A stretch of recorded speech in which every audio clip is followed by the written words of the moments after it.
Hello, hello, hello. This is your boy Irony Boxing coming through with another live Thursday night live. That is, we're going to do a what is this? Oh, okay. Yeah, tribute of David Robinson. Okay, the Admiral himself just turned 61 years of age. How about that? Huh? How about that? One of the greatest centers of all time. Um, Give me a second. I'm just notifying everybody that we are locked and loaded here on the Discord. Uh-huh, uh-huh. Okay. So let me. Yeah, I keep forgetting. Let me put my Discord link over in the X, Twitter, whatever. Give me one moment, please. Uh-huh. There we go.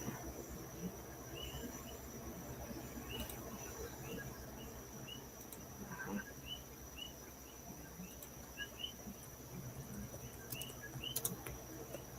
Boom.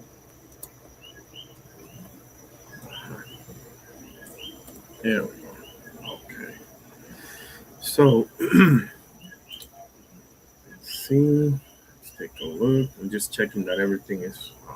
The survey says, um, is David Robinson a top five center of all time?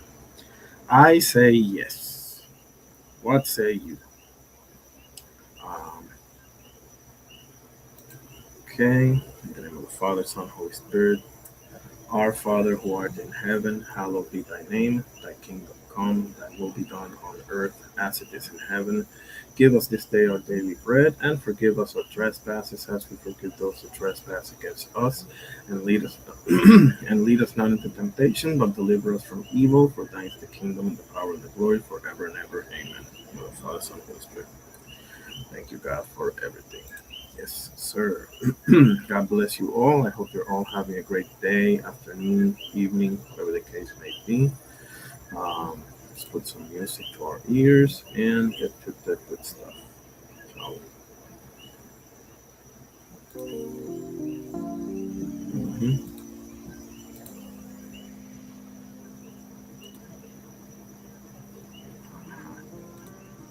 There we go. Okay. So let's share screen and just let's start with some of his accolades, as you can see on the screen. 10-time All Star, 10-time All NBA, 8 times All NBA defense. Um,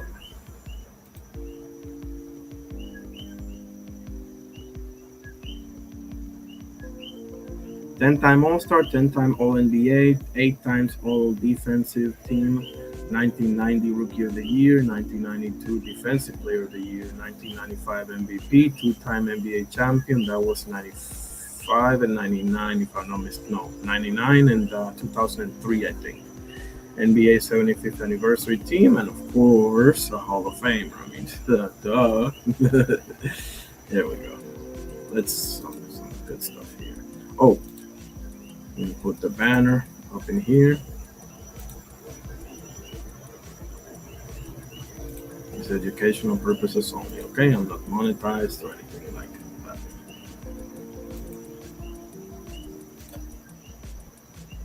Slide left. Not just any shot he's blocking. That's a dunk by Michael Jordan. Michael exploded the last time he tried. Scottie Pippen. That is his 47th block of the year. Jordan has a block by Robinson. This is 2 of 11. Robinson with the steal. He's got Anderson all the way. What a move by David Robinson. You're shaking your head. Hey, big guys aren't supposed to do that in the open floor like that. Michael Jordan back, and he picks it up and steps around him. What a tremendous play. Grab by Ellis, double team by Wood, makes the jumper. Yes! 71 for David Robinson. Slide and drop step to the basket. So if you overplayed as David Robinson did, then he beats you. Wow. Another look at David Robinson acting like a guard. He handles the ball. He gets the Tumbo to lean a little bit at him, and then he beats him baseline. The number one play of the week. All aboard. It's Oh. Santa for the Admiral and a surge in the Santa Cruz Johnson. Toma. Really? Because athleticism, bro. Like He's like legit 7'1", right? Like Yeah, he was a little He shorter than really that. could run. That Put it on motherfucker the run. That floor. motherfucker. Yeah, Yup. put it on the Run. floor. only thing he didn't do was shoot the three. Right. That's it. That's the only thing. That's Like it. he could put it on the floor. You know, he face you up. Yes. Oh, Give you that oh. reverse sigma. Mhm. Put it on the floor right in front of you. Mhm. Make two, 3 dribbles up to the basket. You know, left Yes. or right. Oh, yes. No doubt. Then he Man. comes down. He gonna beat that shit. Yeah. Oh, yeah. Yeah, all over Yeah. again. Get 5-0 the ball. That's Get it. 5-0 the ball. Admiral Johnson. You know, Admiral Johnson, get 5-0 the Yeah. ball. Yeah. Oh my God! Nothing you can do. He Oh, was my. the catalyst. And I think, now, don't get me wrong. I think Dream again was one of the great centers in our league because I have to agree with Max with his footwork, but the athleticism that David Robinson Yes, had, it was it was great. a different story. Nah, it was great. Windmill in it, Oh, all of man, that mo- 7-1. yeah.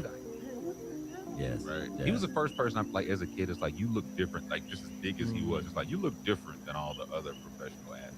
You look different. Yeah, that's Yeah. the only way a kid could He was describe it. chill. Look at that, bro. Like, greatest physique in the NBA history.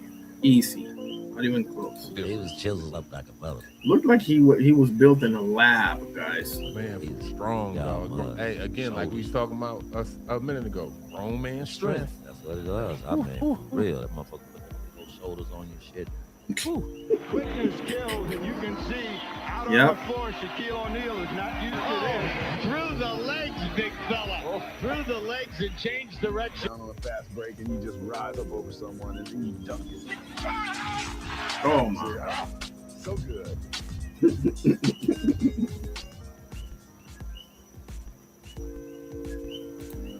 David Robinson, fellas. The Admiral. We got some boxing news.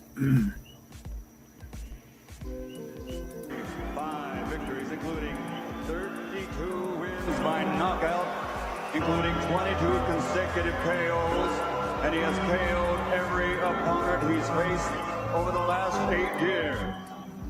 This Olympic medalist from Karaganda, Kazakhstan, is the reigning, defending, undefeated, universally recognized, true middleweight champion of the world, Gennadievich Golovkin, a.k.a. Triple G. Wow. Wow. In his prime, one of the scariest dudes to ever grace the ring, guys. Wow. What do we got? Let's see. We have some news, some boxing news. Ali Abdelaziz wants to see Usman Nurmagomedov versus Ilia Topuria, and believes Arman Sarukian is the only one that can give Usman a competitive fight. Ooh, yeah. Fight. Woo! I'm gonna tell you something. I'm gonna tell you something. The fight I want, if he go to the UFC, I want Ilia Topuria first fight. First fight. Woo! Why not? Listen, he ran out of gas. He talked a lot of things. He wrote a lot of checks, couldn't cash. Guess what? I'm bringing the whole fire. And if these people want this fight to happen, we can make it happen. But I'm gonna tell you something. Kamaru Usman, talk about tough fight. Will knock out Dan Hooker. He will submit Dan Hooker. I love Paddy Pimblett. I think he's a great guy. Right. Usman will stop him in under 2 rounds. I think he will make Elia quit. He will hit kick him, knock him out flat. The only fight I can see competitive, him and Arman. Charles Oliveira, he would make him quit. He will make him quit. What Charles Oliveira can do to him. Strike with him, good luck with that. Take him down, good luck with that. And he will absolutely demolish Max Holloway. Demolish Max Holloway. Because Yeah. he can take him. Yeah. Let me tell you why. I love it, Usman Ali. got- I love it. Let me tell you why. I love Max. I respect Max. Max can't wrestle for shit. Yeah. And he can't grapple for shit. Usman can grapple. I can wrestle. Guess what? Max don't have. I'm not a big fan of this guy, but he's spitting facts. He have great striking, but no, he cannot mix it up like Usman. The only exactly. a real competitor with Usman is Arman Sarukian. I would say that. I don't think he. I think he's wrong about Ilia Topuria, but not by much. What? Yep, Sugar Ray Leonard.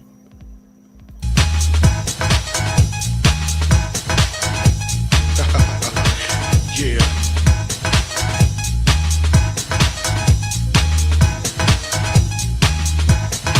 You know, I'm taking it back to the motherlode, the mothership.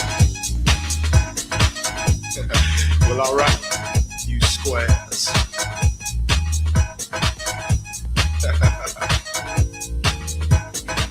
You know, it's time to get up for the downstroke. Ain't no joke. We going back like that, you know what I'm saying? Afros, pits, Afro bumps. SRL, fellas. Terrence Crawford back in training today.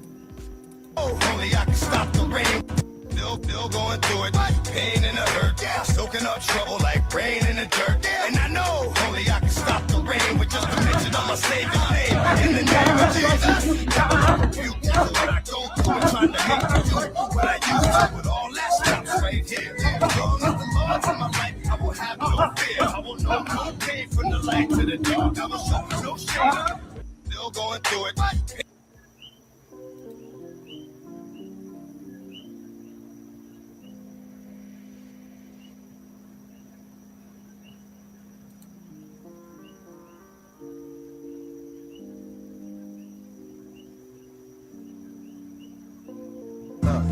Come on. Quality.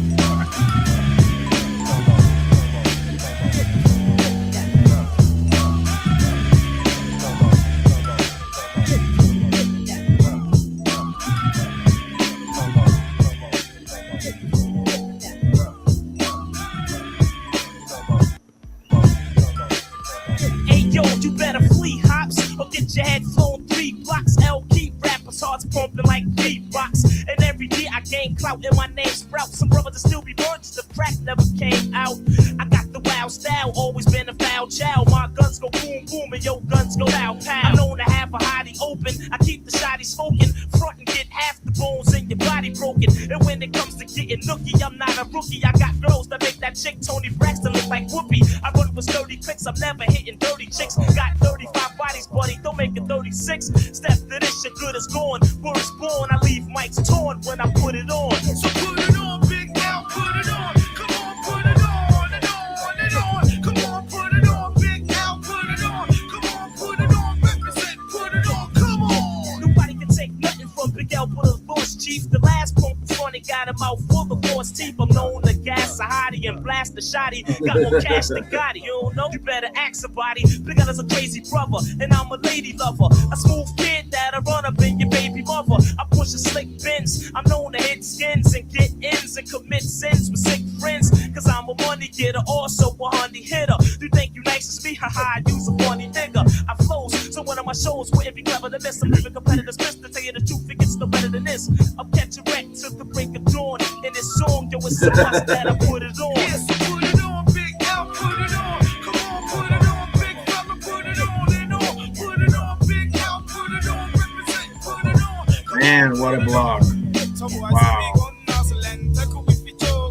He's the big fella. He's the big fella. Oh my. I drink my wet, not Beck's beer. I stay dressed in slick gear.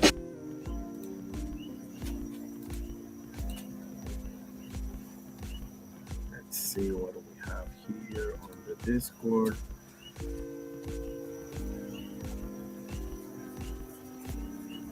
Back and forth, Musa Tom and Philip Herkovich. We're gonna fight for the IBF heavyweight title, fellas. Believe it or not. All credit goes to Source of Boxing right here. You've been praised to have a good chin. That's not something I don't know why you've been praised to have a good chin. That's not something you should be praised for. I ain't been hit on the chin. Ain't that a good thing? In my eyes, yeah. Chin is the most important thing in boxing, man. Without good chin, you can't be great. If you don't get hit, or you'll get hit at some point. You'll get hit. You can't box for 20 years to don't get hit. Not under the bright lights. You must get hit sometimes, and if you don't have chin, you can be a great fighter. I'll hit you before you hit me. We'll see. So what if I don't react? Then we'll switch. Forward. That's fine. We'll see. I don't know. Not for nothing, but Hrgovic spitting facts. He's saying he's just a kid, talented, quick, but not the toughest opponent I faced. Nah, that would be Dubois, without a shadow of a doubt. Maybe Big Bang China.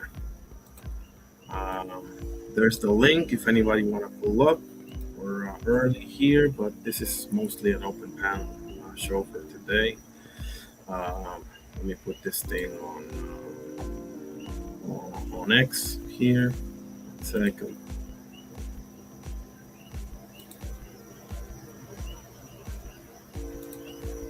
Link. If anybody want to pull up. Okay, there it is. Okay, so let's keep going. Yeah, Lester Martinez versus Luka Plantic. Next fight on ProBox. Lester Martinez from Guatemala, age 30. Luka Plantic, I think from Croatia, age 29. 20-0 with 1 draw to Mbili. It's Lester. Luka Plantic 13-0. Reach. I don't know why they don't have the Plantic reach yet, but Lester is 75.5. Height. Okay, so Luka Plantic got 3.5 inches of height over Lester, so I can only imagine it may be somewhere around there for the reach as well. And this is at super middleweight, aka 168 pounds. So actually, let me see if this is the fight that I'm probably gonna call. It's David Nika versus Floyd Mason. Cruiserweight fight over in New Zealand, starts at 1 a.m. Eastern Time, August the 8th, the day after tomorrow.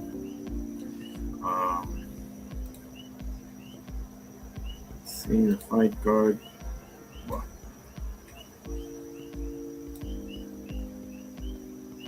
Okay. Alex Yapai Jr. Nicolas Charalampus is the win that David Nika had after the Obetaya fight. But let's see. So we got Sufa coming up on Saturday over in Dublin, Ireland. Aaron McKenna versus Etinosa Oliha for middleweight championship. Callum Walsh versus Tyler Denny. We got 6 middleweight fights in this Sufa card. Okay. Where is the? Yes. Martinez versus Plantic. There it is. Tail of the tape.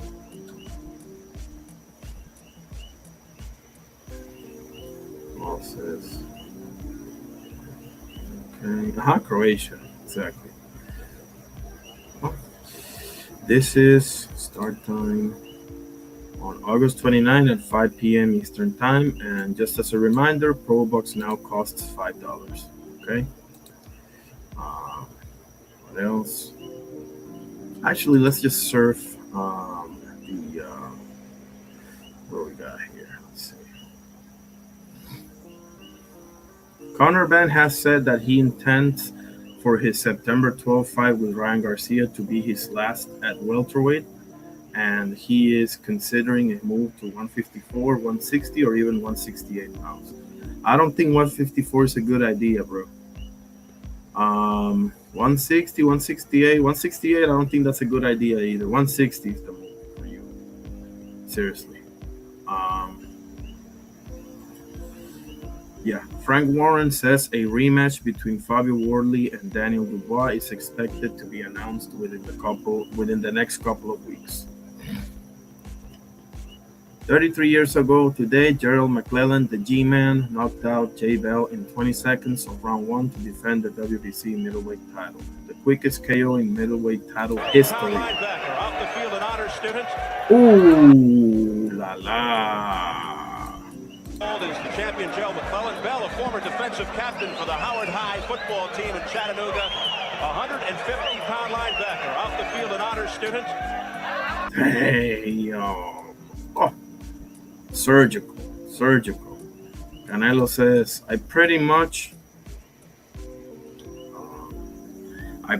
accomplished everything. If you look back, every time I fight, I break records, and that's my motivation, legacy. I'm fighting because I love boxing. I'm fighting to represent my country of Mexico. Good stuff. Wow. Ian Machado Gary starts his morning by thinking how many days left till he becomes UFC champion. Wow. To answer your question on when you open your eyes in the morning, how long does it take you until you think about the fight? Can I answer that question by getting something? So, to answer your question on how fast from when I open my eyes do I think about my fight, it's as soon as I walk out of the toilet and I just flip it over. 9 days until I become a world champion. When you open to everybody. Theo with a great message here. Love him or hate him, he hit a home run here. Actually, he hit a grand slam. I just want to say I'm grateful to everybody. Listen, man, I don't know who needs to hear this, but whatever dream that you're doing, whatever you want to put into your life, it's you and you only. You create this. You're your own creator. So don't ever quit. Never quit in anything you want to do. If it's school, if it's education in other ways, so that way you don't mess up between past tense and plural, do your thing. You know what I'm saying? Nevertheless, it's the takeover. You see me again. And still, I just want to say, good stuff, Theo. That's what young people need to hear. People in general.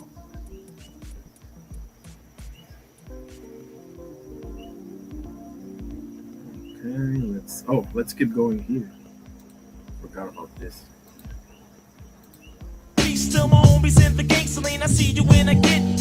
Am I sharing my screen properly? Let me know if the audio is working and everything, guys. And let me know if y'all think that David Robinson is a top 5 center of all time. I say yes, personally. Here's my list. Here's my top 10 list of centers. Let me know what y'all think, okay? Number 1, Hakeem Olajuwon. Number 2, Kareem Abdul-Jabbar. Number 3, David Robinson. Number 4, Shaq. Number 5, Will Chamberlain. Number 6, Bill Russell. Number 7, Jokic. Number 8, Moses Malone. Number 9, Patrick Ewing. Number 10, Dwight Howard. Honorable mention to Bill Walton, Alonzo Mourning, Dikembe Mutombo, and George Mikan, and others. I always forget the other one. Okay. No, this is not the one. This is the one. Excuse me. And it's the fact I keep forgetting my arm reach. I charm freaks and bomb geeks who made a Palm Beach. I'm putting rappers in the real chance. Regardless the feeling you still fear. Cause I be hanging in Harlem and shit is for real here. If you battle well, you pick the wrong head. I smash mics like cornbread. You can't kill me, I was born dead. And I'm known to pull steel tricks and kill pigs. I run with ill kids and real niggas who feel wigs. My rap's steady slamming. I keep a heavy cannon. It's a new sheriff in town and it ain't Reggie Hammond. These to my peoples, the children of the Lord. Cause we put it on. Adios, ghost of war. So put it on, Big Al, put it on. Come on, put it on, Big Brother, put it on and on. Big Al, you gotta put it on and on. Put it on, Big Al, put it on and on. Word up, no see, you mean Big Al, but it seems to the not more. And I know it's, you know what I mean? It's the kid to break, it's full spin. And we gon' put on those stuff like this.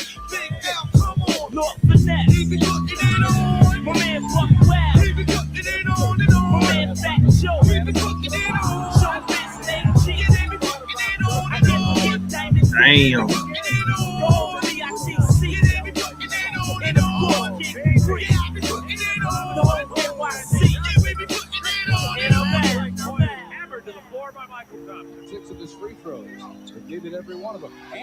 Now, I've never been one to knock the next man for getting That one could be there. Rick Smits.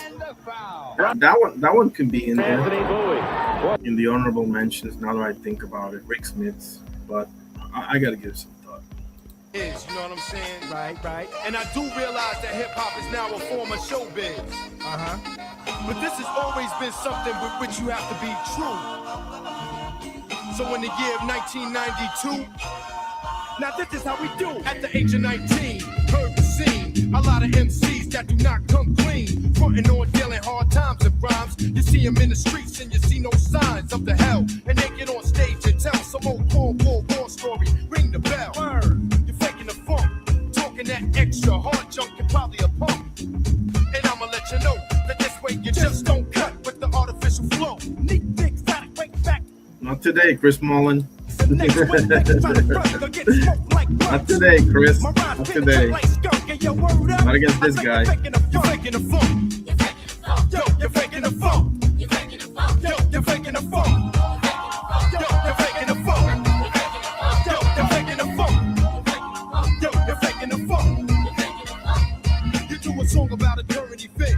Get on television and seem hesitant to represent. And that's what we pull forward. You can't keep the streets with a look I sold out award. And everywhere has streets that's not trying to hear the whack rhymes over the same stink beats. Cause times are real and I can't feel putting down on the real of real. Now I'ma let you know what those freestyle rap, it's time to go. How he runs the floor, bro. Come on. I'm a vet ready to snap the neck. I shine and rise at the same time. The mastermind of the sport called the rhyme. Now it's time to dump chumps that run of your professor was us. You're faking the funk. You're faking the funk. Yo, you're faking the funk. You're faking the funk. Yo, you're faking the funk. You're faking the funk. Yo, you're faking the funk. You're faking the funk.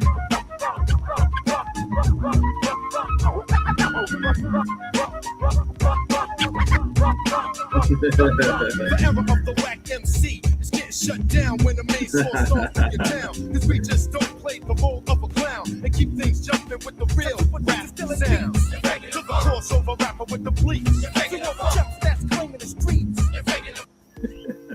Robinson's Neighborhood.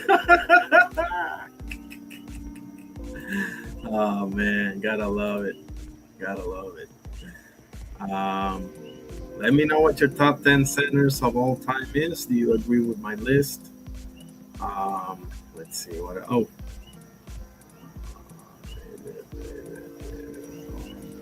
okay. Let me go to Fight Hub, see what we got.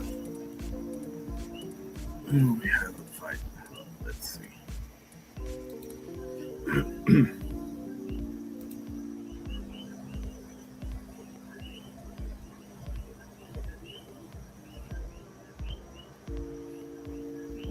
What? Oh, whoa. I don't think I will make it to the fight. Holy. The fuck? I don't think I will make it to the fight, bro. Rolly. Ah, man, I gotta call this off. Rolly. The fuck? Nah, this gotta be like a troll or some shit.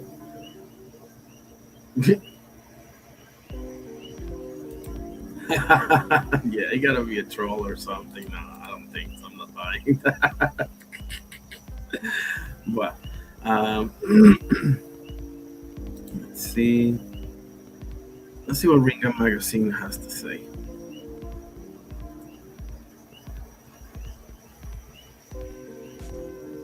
Conor Ben interview. Okay, I'm gonna see that one later.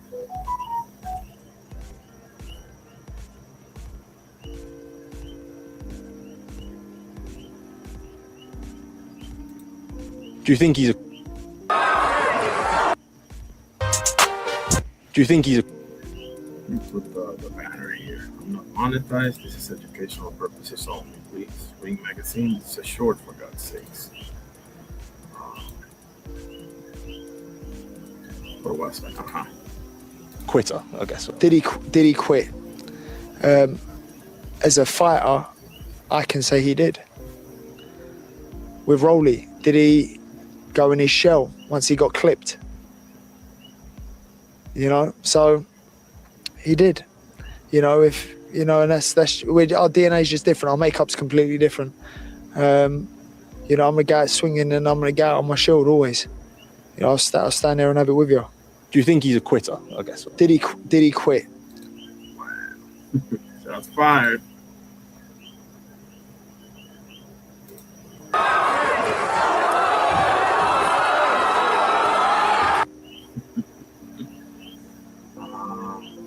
Take this out.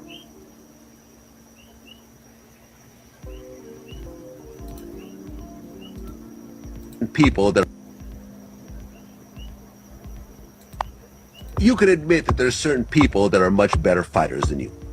No, I'm not going to admit John that. Bones Jones? Yeah, I'm going to admit that. 3 times people have touched me. I don't want to use the word scare, but when you turn around and see their face, you turn it off. John was one of them? Yeah. So we walking through the Super Bowl and the Giants, and motherfucker hit me in my back hard as hell. I turned around like, motherfucker. Oh, what's up, John? How you doing, my boy? You know John Jones? Yeah, he cussed me out real bad last time I was with him. He was real drunk.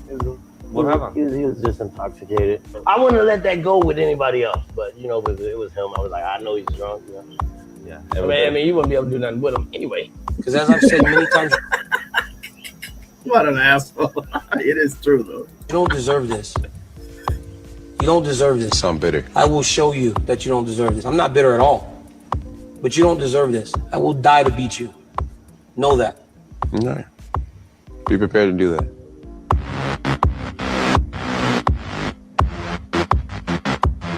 You could admit that. Oh, man. So Coach Cincinnati, man, made this this quote where in the Big Ten media where he said the Big Ten is the best conference in college football. I'm not really search fight up maybe. Let's see this Instagram stuff.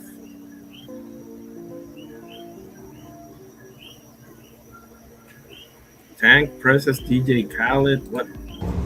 Yo, you got a problem.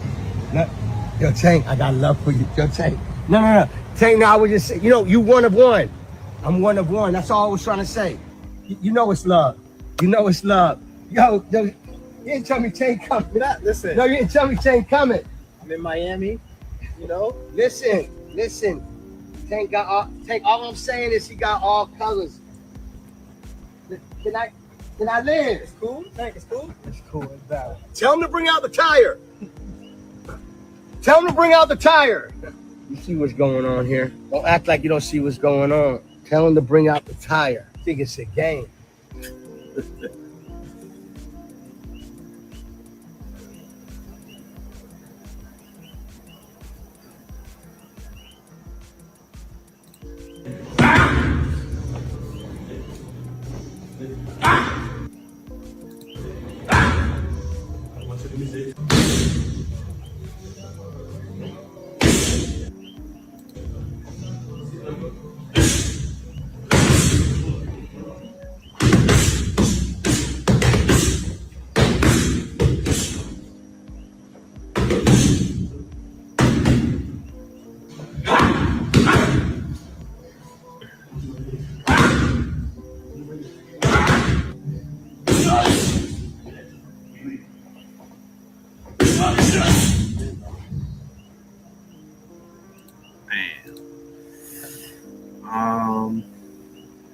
What else we got? Oh, let's get through this one. This highlights right here in Robinson's neighborhood. Frontin' incredible feats. Girl acting like a prostitute. Wearing that hooker type suit. Rapping with the big space shoe. To the artist that doesn't pay due. Cause exotic to think it's on with the hypertone. I can't be blown cause my rhymes are hard like stone. Don't prepare for the scare cause I'm the one like me, punk. Cut your feet.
have it, fellas.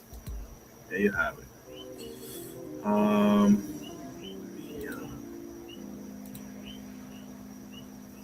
Beat here. There it is. If any of you have anything to say about this list, let me know. And here's the link right here. Let me check out the survey, see how they're doing. 1 second.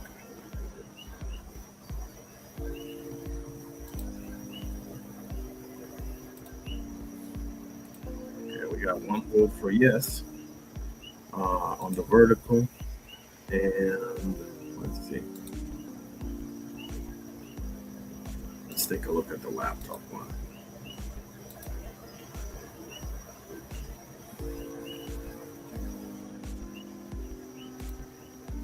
All right. Okie doke. What else is there? Let's take a look here. Let's go to home.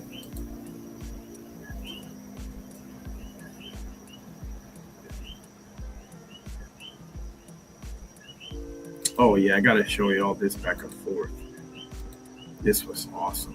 Filip Hrgović, man, handing out BTAs on the back and forth. You know, he was kind of handing out BTAs on the Dubois lead up, and we all know how that went down. But I mean, I do like what he's saying. You know, he's putting him to task. Again, the zone. This is educational purposes only. I'm not monetized. None of that. Okay. This is like a minute that I'm gonna show. Where is it? And I was 20 years old, and you was. What was you doing at 21? Me? I was boxing WSB. There you go. Harder fights than. And I was 20 years old, and you was boxing on my undercard. Give me some prep. And at 21, give me some if props. I was British, give me some if I props. was British, you were boxing on my undercard. Give me some props. Imagine man. if you didn't come to Great Britain. Where are you from? From Slovakia, right? Imagine if you stay in Slovakia. No one would ever heard of you, man. So you're from Great Britain. You got everything. You was youth world champion. I was myself, but no one didn't give a about me because I was Croatian. You know, so it's different. I don't really disrespect you. This is just the truth. You know, it's different when you come from Croatia, when you come from Great Britain. This is the biggest boxing country in the world. So it's easy for you guys to make superstars, but that's the truth. I'm not disrespecting you, but that's the truth. What was you doing that time? Damn, Filip. Okay, Filip Hrgović. Many voices, one message. Under my champions, contenders. This is Christy Martin, right? Champions, contenders, and boxing legends reflect what the green and gold belt represent: dedication, excellence, and a place amongst the sport's greatest.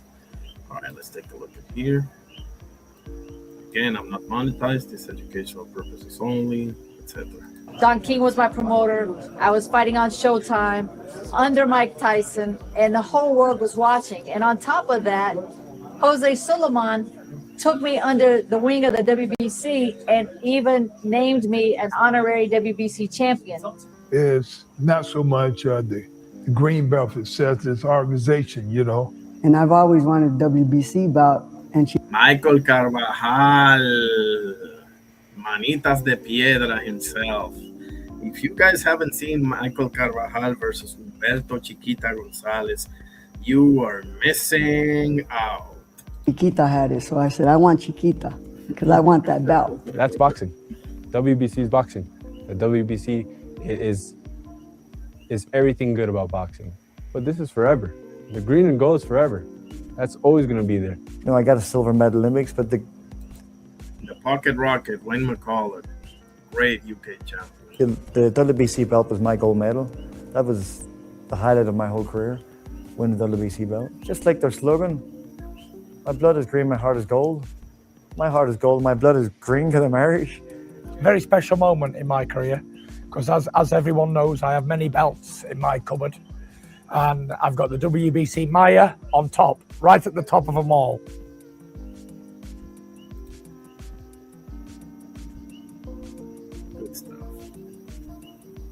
33 years ago, Felix Tito Trinidad stopped Luis Garcia in round 1 to defend the IBF welterweight title. That was very early. He's still with the mustache. Split decision loss to Meldrick Taylor, but he can also punch, adding... I was wrong about the mustache. I can box or battle it out, whatever it takes. Garcia is a good boxer. Actually, no, I wasn't. And a counter puncher, but Trinidad opens up early and the crowd into it. Combination to the head by Trinidad and down goes Garcia. Here we go again. Yes, sir.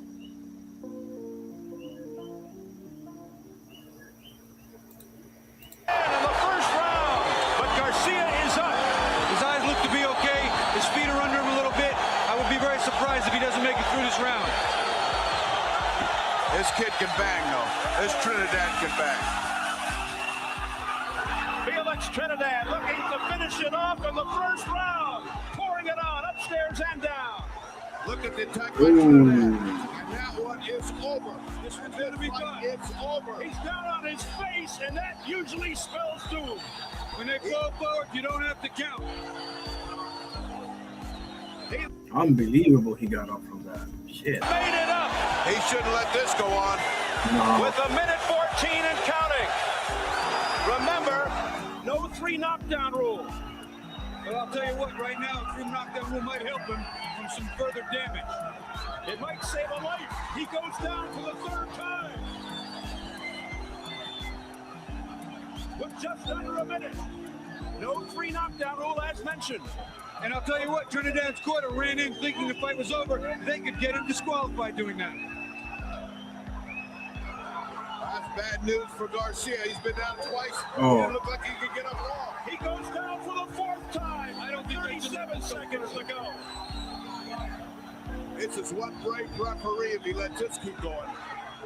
What's the matter with him? What's the matter with him? That's it. Finally, the referee Waldemar. Yeah, bro. Damn.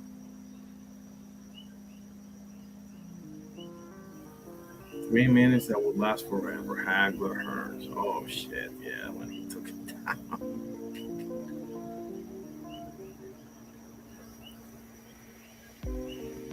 Eddie Hearn says he's negotiating Murad Gassiev versus Jarrell Big Baby Miller. Well, there's a little bit of confusion with the WBA belt at heavyweight.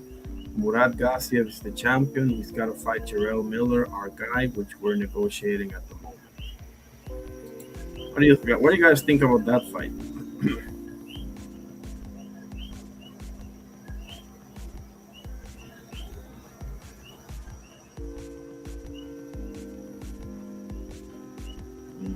There's Jalen Brown. The Fisher.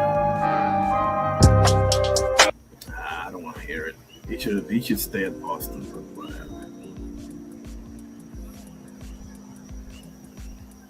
– 11-0. Holy shit. What? This offseason is different. William Salkid is the only fighter in UFC history with 4+ strikes landed per minute and 6+ takedowns per 15 minutes. Will he get the win at UFC Vegas 120? Let's see. Who is he going to get up against again? I can't remember. Oh, man. Yeah, Mateus Gamrot.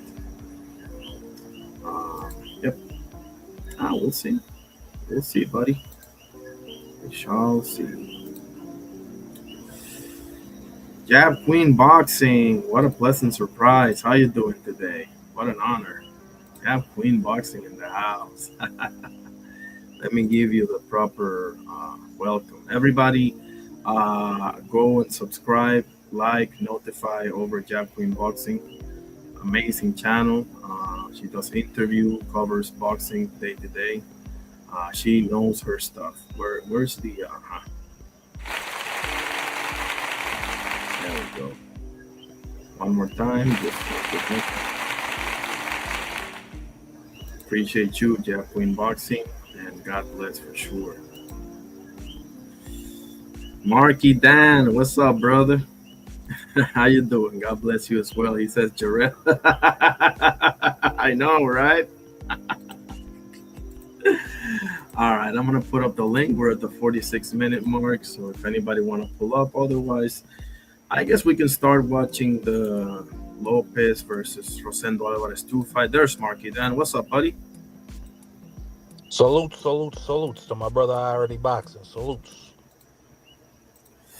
How you doing, my guy? How's everything? I'm gonna catch that live you did, bro. I'm interested. I just haven't been into politics lately, but I'll get back to it for sure soon enough. Absolutely. I had a great stream. I did a tribute to my mother's old boss, Michael A. Joseph Esquire, great man who recently passed away. So yeah, it was a great stream. Got to chop up some great stories about the great man and the lion of a human being that he was. So yeah, and we got into a lot of other topics. Yeah, that you could watch when you go over there, or if you want to talk about them, we can. But I see you doing boxing. Angie, God bless. Great to see you. Rest in peace, by the way. God bless him. Actually, let's talk a little sports. And Shout out Angie, baby. That's my absolutely. pretend. That's my pretend baby mama online, by the way. Shout out Angie, baby. So if you don't mind, bro, let's do some sports because I got a question for you, but I definitely want to hear this. I'm gonna watch the live anyway, but I definitely want to hear more about this for sure. First, do you think? Let me ask you this: do you think David Robinson is top five center of all time? No. Um, he certainly is of that caliber. You know what I'm saying? He's an all-time great. I mean, one of the great defensive players of all time, one of the great offensive low post bigs of all time, absolutely. One of the great athletes of all time and to ever play in the sport of basketball, which is saying something when you think of the big 7 foot athletes that we've had. But no, I did my list. For me, it's Jokic number one, Shaq two. Um, I put Hakeem three, Wilt Chamberlain four, and then I would round it out with Karl Malone at five. Karl Malone was a power forward, and you're talking Oh, about excuse me, Moses not Malone. Karl Malone, Moses Malone. Yeah, Oh, yeah, Moses Malone. um, hey, I mean, look at my list. What do you think? I have Olajuwon number one, Kareem Abdul-Jabbar number two, Robinson three. Shit, I Um, forgot about Kareem. Wow, wow. and I'm forgetting one name, bro. But I got Shaq four, Wilt six. Excuse me, Wilt five, Russell six, Jokic seven, Moses eight, Ewing nine, and Dwight Howard 10. Solid list, solid list. Firstly, I would like to amend my list. Um I would put Kareem at my number two over Shaq. Um so yeah, this is a really solid list. I'd have Robinson probably at six or seven. And Dwight Howard, that's an interesting one because Dwight is definitely I mean, he might be the greatest athletic center we've ever seen in the history of the game. And that's really saying something. I mean, one of 100%. the great defensive players of the year, one of the great posterizers in the history of the game. So yeah, I'm cool with Dwight being number 10. Even though I will say, his Orlando run was definitely deserves praise. I think he got snubbed from the 75-year anniversary team. But when he went to the Lakers with Kobe, I mean, I really feel like was Paul Gasol on that team or did Paul get traded? Was Paul on that team? I don't think so. I think he was in Chicago by then, if I'm not mistaken. Yeah, yeah, yeah, yeah, yeah. You're right. You're right. You're right. I just feel like he should have did that team should have did more. Just in my personal opinion. And then it's like I don't really know what went on with all the problems, I don't know what went on with the coaching that wouldn't allow for Dwight and Kobe to be on the court at the same time. But That's Mike D'Antoni being a bonehead. yeah, that's more than like that. That's more than likely what it is. But yeah, Dwight top 10 is cool. But uh, I respect it. You know, if you got Robinson, actually, you know what? Nah, I don't respect. You got Robinson over Shaq and Wilt. Well, on Wilt, I will say this: like it's the same. It's kind of like the same with Russell. Like they were playing in an era where, there wasn't that many. It's kind of like when people talk about Jerry West, or Bob Cousy or players like that. Like listen, you were playing in an era where there wasn't that many teams, and you were the best of the best, so you deserve to be mentioned. But Wilt was like 6 inches taller than everybody else when he played, bro. Not to disrespect, he's number 5, obviously, but I mean, I didn't see him. Like I got to see. Well, I didn't get to see much of Kareem either, but who's gonna stop that skyhook anyway? So it's like but by default you got to put him in there because before LeBron he was the all-time scorer, right, in points. So, but I mean, I'm probably wrong about that. I just love David Robinson, bro. I had a Shaq, bro. Come on, Shaq couldn't defend. He couldn't shoot free throws. Come on, man. Like Shaq on the paint. There's no way to the guard him. most dominant force in the history of the NBA at his time. That's true. Right after Wilt. Okay, and I hear your point about Wilt. Yes, he played in an era where a lot of NBA players were day laborers. He played in an era with like 8 or 12 teams, and the league was majority white at the time. Exactly. But I kind of view it the same way how we talk about Joe Louis. Joe Louis is in everybody's top 2 or top 3, despite the fact he was fighting bums of the month. You know what I'm saying? So listen, you got to pay homage to the guys who, even if it's the case that the guy at the time, the people who he was competing against might not have been up to snuff with later eras or generations. You got to pay homage to the guys that laid the foundation, especially a motherfucker that scored 100 points in a game, and that ain't been done since. A motherfucker that had a 50, 30, and 20 game. Did you just hear what I said? The dude had a 50, 30, and 20 game. I mean, it's pretty much. 30 it's pretty much. and... Imagine if you put Dwight Howard Holy in shit. the WNBA. That's pretty much what Wilt Chamberlain was doing back then. Yeah, exactly. Holy shit, that is correct. And I mean, you're right, bro. Like I should probably have them higher. It's just that I guess. Man, I love the Admiral, bro. Like he was the total freaking package, man. Like he, to me, my center. That's why I have Hakeem number 1, right? The first thing I'm looking at my center is a rim protector, bro. Like I'm old school, My center don't have to be in the 3-point line pretending to be a point guard. We got point guards. Don't you worry about that. Like that's how I look at it, but.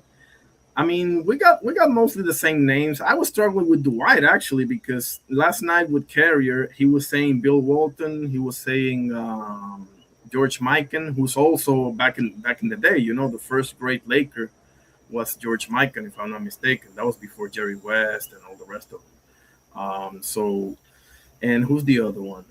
The Mutombo. That was the other one that was struggling to like make it or not make it to my top 10. But I felt Dwight underachieved, bro. Like Dwight had the talent, bro. When he was in his prime, that man can jump over anything. I see Dwight Howard as like the center version of Vince Carter, basically. Like absolutely. You know what I'm saying? Like athletically speaking, Vince Carter is better than whoever you can mention at the position, and you know who I'm referring to, right? I'm referring to number 23 and number 24. Like athletically speaking, he's even better than them. But my goodness, you couldn't defend like that. Like you couldn't, like you're missing all this other stuff, kind of like a Carmelo Anthony too, to some degree. But he definitely makes it on the defense alone because my God, bro, he would man that lane like anybody. He will alter a whole bunch of shots. Like Dwight was the truth. He just didn't take it seriously enough, in my opinion, because he should be in the GOAT conversation for centers for sure. When you look at that thing, you're like, holy shit, is that even human? You remember when he dunked and put like a sticker all the way in the top of the freaking board? I was like, oh my God, bro. It's scary shit. But I can't remember if it was him or JaVale McGee. They did like a double dunk where like they had they had three basketballs. As a matter of fact, I'm wrong. No, I think it might have been JaVale that did that, not Dwight. But yeah, Dwight had some crazy dunks. I remember he had a free throw line throwdown. Remember when he put on the Superman cape? Yeah. Yeah, that was a crazy athletic guy, man. And he'd be banging on them dudes, straight putting it on them. Pause. Definitely. Not like that. I mean, the No, I man, know. man had yeah. No, I know, but Dwight got his personal life public now. I mean, that guy's a freak. We all know he's a freak now. But anyway, shout Definitely. out to Rick, Dwight Rick Howard James though, man. style. Yeah, He's a Rick super James freak. style. Super freak. Yeah. Had his wife come out and expose him, man. It was sad to see. Yeah, bro. That shit's happening way too freaking much, bro. If you ask me, but I mean, that on that stuff, I try to like stay away. And the same thing with the boxers. Like that's really none of my. I don't. Yeah, but I think it's funny as hell. But you're It right. is. You're right. Stay out of people's business. So yeah, if you want to talk about the man that you were honoring earlier, by all means, please go ahead. Oh, absolutely. Michael A. Joseph Esquire. I mean, one of the great litigators in the history of the United States Virgin Islands, hands down. Um, and I tell the story is important to start with what happened with his brother back in the 70s. He had two brothers. He had one that served in Vietnam, had PTSD, and got hooked on heroin, I believe. And he had another brother that went to the States and came back to St. Croix, and he was radicalized by the Black Panthers, by the Black Liberation movement, and the Black Nationalist Army. And he and three other individuals, I can't remember the name of the ringleader. Uh, they went to a golf course on this island. It's called I can't remember if the name of the golf course was Fountain Valley or if it was Carambola Golf Course. And they killed 14 black golf course workers, and they killed white tourists and landowners and people that were at the golf course at the time.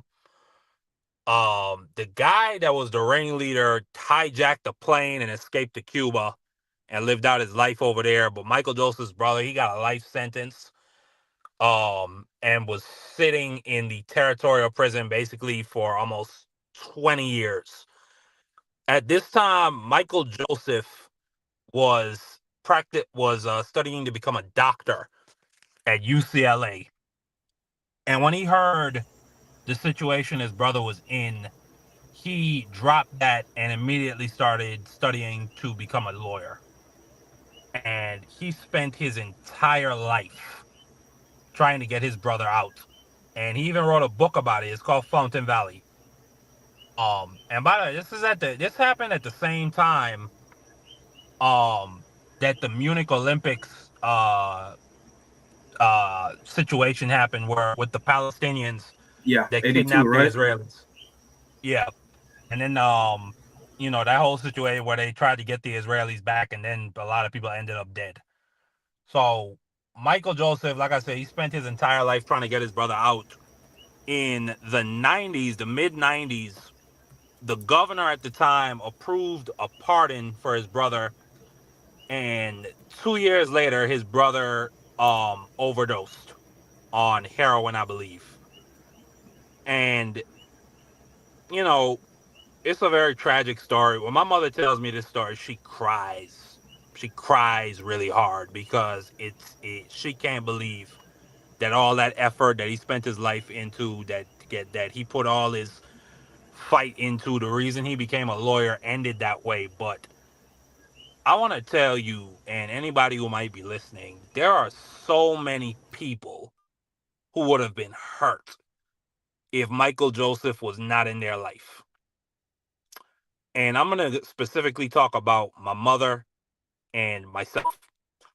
I might not be alive here today if it was not for Michael Joseph. Came from Grenada in the 80s at the time when Maurice Bishop and the communists took over Grenada. And at that time, my uncle Cletus St. Paul was also a Marxist revolutionary with living on Grenada. My mother ran. She got on a boat and got to the Virgin Islands. Was an illegal immigrant at 18 years old. Was homeless, walking the streets, and again, I tell you that I don't believe in like a guiding supreme power. I've told you that before in the past, but Yeah. if there is a guiding supreme power out there, he sent Michael Joseph to be my mother's angel. She was walking the streets at 1 o'clock in the morning, dead dark night, homeless, a young lady, 18 years old. And Michael Joseph pulled his car over and said, "Young lady, let me take you to there was a uh um it was the old women's coalition. They moved it now, but I can't remember the name of what they used to call it, but it was a place for, homeless women, women going through abuse and whatnot. And he dropped her over there. And it just so happened like their paths happened to cross again, and he got her a job working at the Hess refinery. And then later she became his secretary. He put my mother through school. Okay? He paid for her to go to school. And he didn't ask nothing of her other than to better herself. And then he later sent her on to Texas Southern University, where she became an attorney. And when she came home after getting her Juris Doctor, he told her to go start a family. And my mother met my father, and they had my sister. And years later, they would have me, and my mother would be, and she's been practicing law for 30 years now as a result of Michael Joseph's decision to be her angel and put his hand out there and help her. And as a result of Michael Joseph, I have generational wealth. Like I am as educated as I am because of Michael Joseph. My mother became the person that she is because of him. There's really no telling what could have happened to my mother if Michael Joseph was not there that night. There's really no telling if he didn't just pull his car. If he just decided, I'm not dealing with this young lady got to figure it out, and I'm just going to drive by. I really don't know, like, what might what might have happened to me. Would I even exist if not for this man? I mean, and I could just keep going on and on. I mean, like, he was a fighter. There was 100 people who are going to be homeless. That's another thing. Michael Joseph knew my great grandmother, Jessica Tutine Molinar, who was St. Croix's first carnival queen. Okay, and my great grandmother, Jessica Tutine, was well known. She had her own radio show, and she would run her mouth and raise hell every goddamn day of her life. 100 families were gonna be out on the streets. There were some illegal immigrants that came from the Dominican Republic and Haiti, and they were seeking a better life. And they were in a similar position to my mother, but they were living in abandoned, rundown houses. And a gentleman came along and said, "I want to buy these lots," and he tried to go to the government, to kick them off because technically they were squatters. They technically Yeah. didn't have any, lease or anything or deeds to that land, so he could go through that process to get him out of there.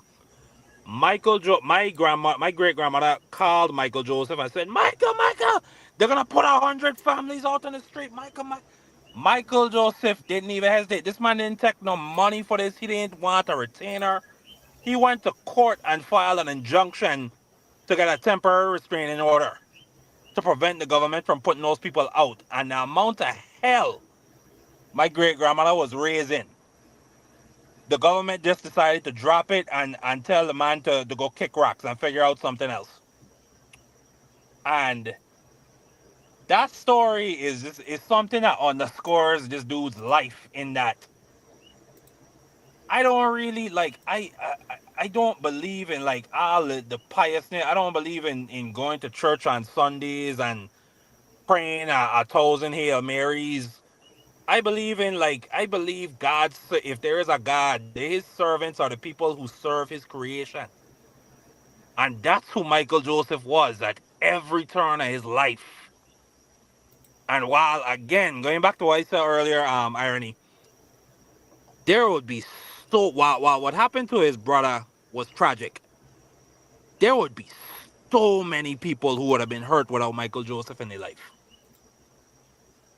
Yes. Innumerable. This man fought for government retirees who were getting screwed over. I mean, the amount of domestic violence cases he took on for women seeking compensation and suing the fucking dudes out the gazoo. You know what I'm saying? So I'm very thankful that I got to know him. Um, you know, it wasn't a surprise. He had a mass on his brain. He wasn't very lucid to end his life, so I understood it was coming, but you know, it's always a tragedy when a great person like that dies. So, but yeah, Yes. that's who Michael Joseph was. Man, that was beautiful, bro. I put the link over in the chat if anybody wants to catch it. I also showed it on the screen, your episode. His name, ladies and gentlemen, is Michael A. Joseph Esquire. There's the link right there. I am a person that has lost, special people before, so I can definitely relate. Obviously, it's coming. This is not forever, and all that. But nevertheless, we're never really prepared. We don't really want it to happen.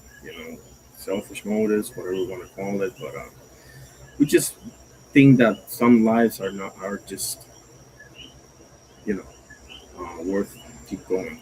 Um, I also Right. want to clarify that the Munich, it was 1972. I don't know why I said 82. I spoke too fast. It's 1972. Right.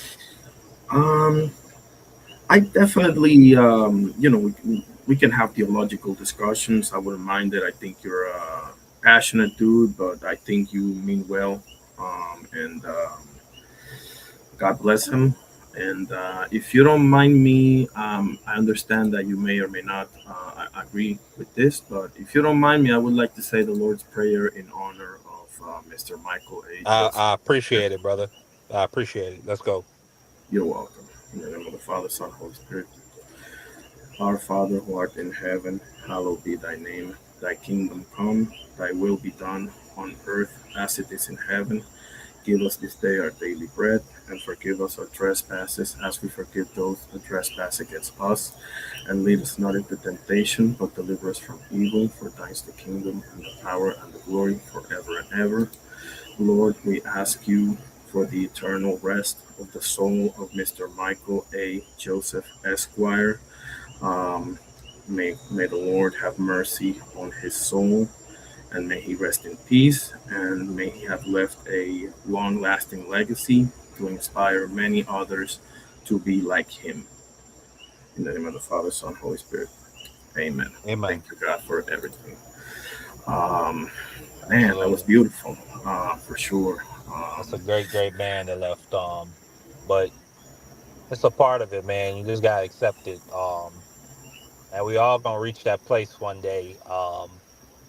I just pray that when I go, I know that I will not be forgotten.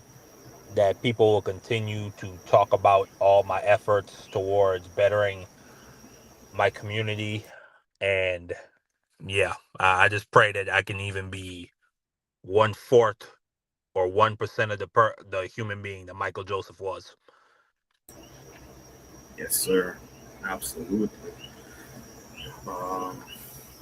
Yeah.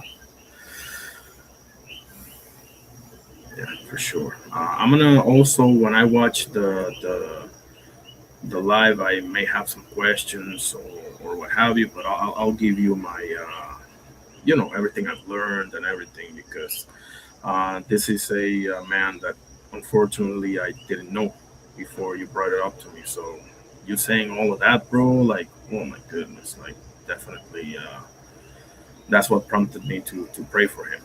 So awesome, And man. I And appreciate that, man. He was he was somebody who had very strong faith. It's funny though because I was driving with him one day. I was taking him home, and he's I just like poking people, especially people who are particularly religious. And I told him I believe in science. I believe in an intelligent creator, but I don't believe in the idea of somebody interceding at every point in time. I don't believe in the idea of an afterlife. And he told gotcha. me. He said he said, and he always used to talk like he said, "Beloved," he used to always call me beloved. He said, "Beloved, in the 80s, I was a part of the VA's bar association team, and I went to the Soviet Union. You sound just like those godless fucking communists, you ass, yo. You better learn to fucking And he put some bad words in my ass. I said, okay, Mr. Joseph. And he just went into the story telling me that he really like he was somebody. I think he was a Lutheran. I was just very, very, very devout and strongly believing in his faith. And he explained to me that he had all those debates and arguments with the Soviets and the communists, as well as he was trying to teach them about American jurisprudence. It was some type of conference they were having over there. But yeah, that was you know that he was a very religious individual. So if if uh if there is a God and afterlife, I have no doubt that Michael Joseph is with his God, because he was, like I said, a true servant of humanity. yes, he is. And there's a quote, a beautiful quote that I picked up somewhere that has personally helped me get through the grievances of losing my father and an uncle and other people that I had a lot of love for in my life. And that's something like, don't be sad. I'm paraphrasing here. Don't be sad that it's gone. Be happy that it happened. Like, in other words, see the glass half full.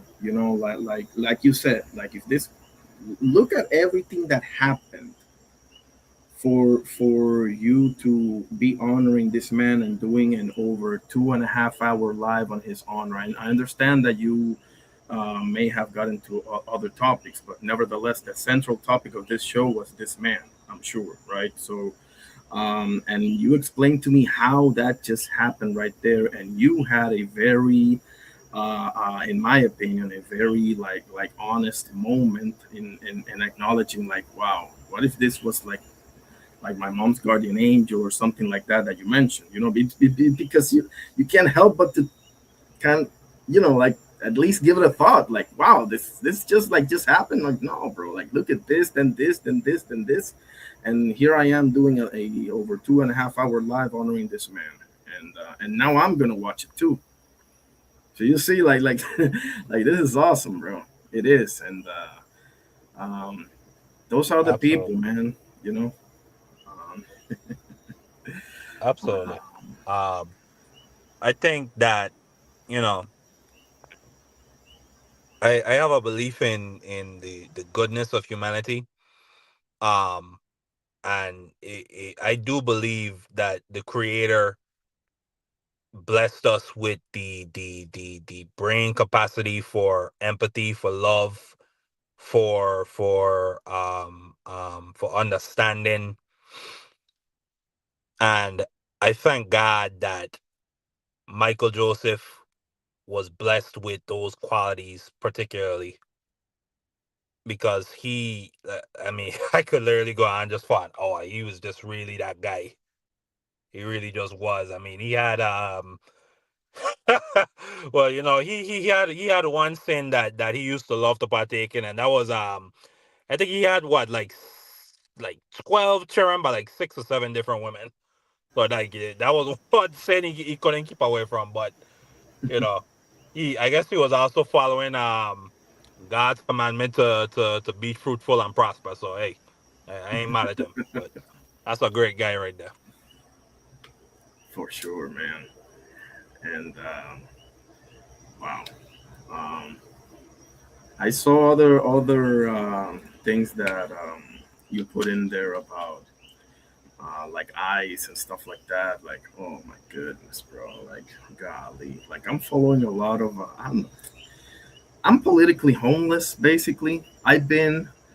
Okay. So let me give you like a very quick overview of my political journey.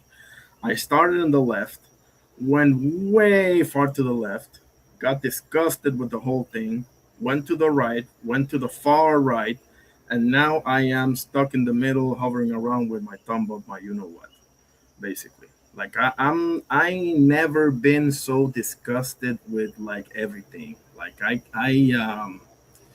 listen, it's obvious that they're basically the same thing. It's just one side will tell you we're screwing you right in your face, and we all know what side that is, the red boys. And the other side will be the one talking cute to you. But essentially, they're doing the same thing, and that's the blue boys. So I mean, uh, like I I hear what you. go Yeah, ahead. good, good. No, that was it. Like I'm basically like I'm seeing right now like Tucker Carlson with Joe Kent and Thomas Massey, and I hope Rokana joins them. Even though I mean he had that thing over. I don't know why the fuck he went over there. To the big eye. But I don't know, man. Like something's got to give here. To be honest with you, what you think? Well, Brokana, he went to the West Bank. I don't know if you saw what happened. He actually went to the Yeah, West Bank to report on and tell Palestinian stories, and then he got stopped by settler terrorists and was detained by them with American-made weapons. So, Rokana, I definitely think he is definitely one of the better um Democratic politicians, and I would probably support him. me At least too. right now, for now, he'd probably be my front runner for 2028. Um, that being said, while I do agree with you, that the Democrats are definitely not perfect, they definitely do have their corporate overlords. There is no discussion which party is better, or rather which party this country does better under. Just in the last, True. I'll say going back to Reagan. Democrats, they do better with the debt. They start less wars. They have less recessions, and that's really the point blank and period of it. They have Yeah. less reported corruption. They have less reported instances of corruption. And my thing is, irony. While I hear you say you're politically homeless, there is simply just like we cannot, like, the level of corruption, the level of just treachery from this administration.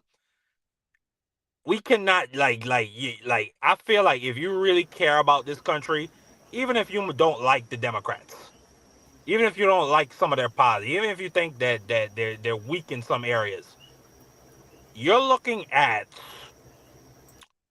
it's like I'm trying to think of an analogy. No, I agree with you, bro. Like It's there's nothing like this right here. Like this is just beyond. Like Bush, he's starting to not starting.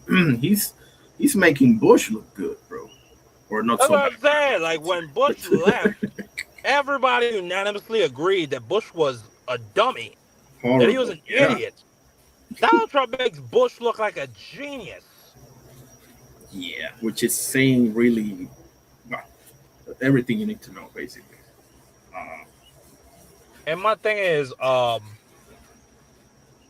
if the main policies I want, number one, we need a change of our foreign policies modus of operandus. I don't disagree with supporting allies around the world, but our relationship with the Big I, the Z force yeah, over there, it needs to be changed. We need to take a good look at it. And I'm not necessarily saying we can't sell weapons to Israel, but it needs to be highly conditioned.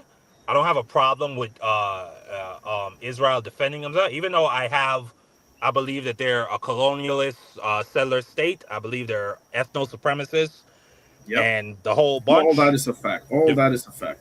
Yeah. yeah, the reality is Israel is here and they're here to stay. They have nuclear weapons, they have F-35s. They're not going anywhere. So that's just the simple reality of that. So, how do we get to a stable situation where it can be peaceful, where Palestinians can have self-determination, where Israelis can just chill the F out? Number one, Hamas needs to be disarmed. They need to give up. They need to get out of government. They have been defeated. And their actions, firstly, what they did on October the 7th, it made no strategic sense. It didn't gain them any leverage. It just wrought devastation upon their people, and now you probably have over 100,000 Palestinians dead. Yep. So when Hamas gets taken out of power, because it seems like they might disarm, the Palestinians and the Gazans, they have to take accountability and ownage in that we cannot elect another radical extremist group. Now, I'm not saying they have to elect kiss asses for Israel. No, I'm not saying that at all. You absolutely elect people that are going to advocate strenuously for the Palestinians. But terrorists that are funded by Iran, who are going to just constantly launch rockets at Israel, and then 30 to 40 years down the line, we're just going to be right back in this place, and it's going to give Israel the excuse to continue doing the same shit as before, maybe even worse, because we already knew. We heard from Netanyahu what he said. We control the flame, and we determine how high it gets. Yeah. So is the Israelis, they prefer a Hamas type government being in charge, so that they can continue to do what they Exactly. want. Yeah, you So need the villain. You need the villain to be if the villain is defeated, then there's no purpose for all this BS that they're pulling, is it? Like, who are you going to put this on? Like, they need that's the when you really understand the art of war, like you understand how important it is for Bush to make us believe that the Iraqis are, the second coming of China or Russia militarily. Even though exactly. right, because if they're nothing, then you're the bully here. Like we can't look like that. So it is. Listen, it's come out that the big guy has been funding Israel all along, and ISIS and all the rest of them. I'm sure you know this, but The big um, who? the big guy. Yeah, And yeah, yeah, absolutely. I mean, moreover, even Netanyahu, even Bibi's opposition in Israel, I forgot his freaking name. He Naftali said, Bennett. Naftali Bennett, thank you. He said that Turkey is the new Gaza or Lebanon. I think he said Lebanon. No, he Like said the new Iran. aha, and the new Iran. Thank you. So, do you realize that if these dudes had their way, they would be doing to Turkey what they're doing to Lebanon and Gaza, right? Yeah, yeah. They don't want any Muslim powers in the region who are sympathetic and providing aid to the Palestinian cause, whether it be ideologically, rhetorically, or in the form of arms and weapons.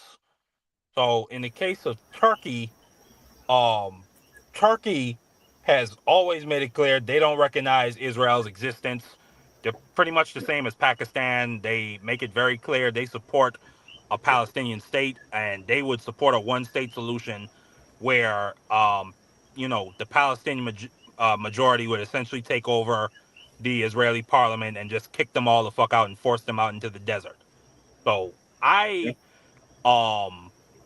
and listen, while I think the conduct of the Israeli military is criminal. Using Palestinians as human shields, bombing nurseries, unplugging incubators. God Just the whole sakes. shebang. Yeah. But at the same time, it's just a really tough situation, Irony, because it's like, what happened on October the 7th, if you were to compare it to 9/11, per capita, Israel lost more people. And what happened after 9/11 is we overreacted. We launched an invasion of Afghanistan, and over 1 million people died. Same thing in Iraq. Yeah. And now in hindsight, we're looking at it and we're saying, "Ooh, we probably should have looked at it. That probably wasn't the best idea." But at the time, we were so hungry for blood after what happened. And then on top of the fact that anybody who tried to say, maybe we should go about this another way, was then ostracized and called a terrorist sympathizer or un-American. You don't support the troops.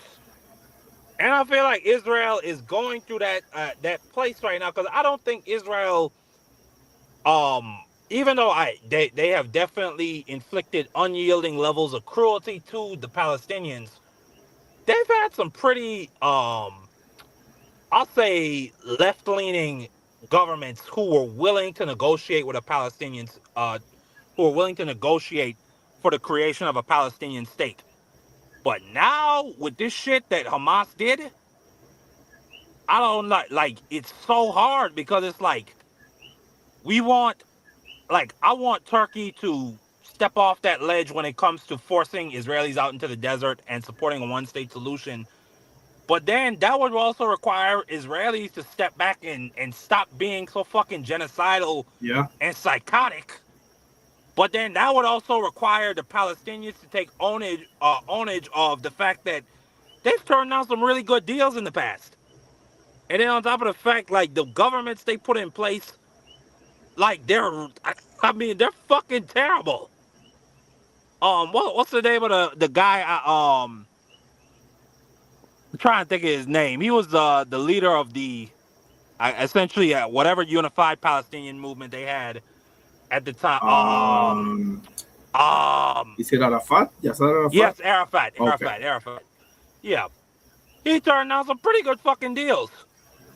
And then what happens a lot with Palestinians throughout history is they get offered a deal. They say, "Fuck no, this is our land," which they're entitled to. We're gonna fight. They lose the fight. Then they come back and say, "Okay, we'll take that deal." And then Israel realizes, "No, we have more leverage. We're not doing that. And we're going to take even more fucking land." So it's it's really tough, man. And now they're at the point where they are full Yahtzee mode. They're full, short mustache mode. Yeah. Where they now don't even want to even talk about it. So I don't even know how many years it's going to take before Israel gets to that place where America was, where they said, those Middle Eastern wars are pretty fucking terrible, and they didn't really achieve anything of substance. So I don't know, I really don't know if there's any way to solve this issue. I think it's really just a fucked issue. Naftali Bennett literally says that he will be worse than Netanyahu when it comes to Palestinians and people that threaten Israeli security. So yeah, and it's the same, and I'm glad that you mentioned short mustache, because here's the thing that I believe people miss out on with this figures, right, of history. Mustache Man was not really the worst dude. The worst dude was the SS leader, Heinrich Himmler. That was the worst Yeah. dude. That was the dude that organized, the folks that got in your house and pulled you out of there and sent you know where, right? That's Yeah, the those are the worst folks dude. that they'd pull you to the side and said, "We heard you listening to Negro swing music. What's this about?" Yeah, yeah. There's no freedom. Like very rarely, the dude that you see at the top is actually the worst dude. Very rarely, and it's the same here. Bibi is not the worst dude. The worst dude is Bezalel Smotrich and Itamar Ben Gavir. Like those two, they listen. Bibi is a choir boy next to those two, and trust me when I tell you, that is the fact. One is the finance guy, I think, and the other is the national security guy, if I'm not mistaken. Like Itamar Ben Gavir had a noose, like like how they tie the rope knot to HU Right, of a tree or right. whatever. Yeah. That shape, he had it on his birthday cake, and he posted that Yep. thing. So, and he was the one that ordered all those what were they called? All those rights dudes that got pulled over in the flotilla, whatever it was, that got bruises and scars and broken bones and all that by those people. So. Yeah, that's definitely, it's too many conflicting interests, man. Because you look at Hamas, right? And yes, I mean, obviously, I'm not pro Hamas, but there's a study, and like 90% of its members are orphans. What do you think that is? Yep. You Yep. know, so it's kind of like, what choice do they have? Like it comes to a point where it's basically a necessity to some sort of a fighting back force. Yeah, So this is the thing with this we're living in real life. This is not a movie.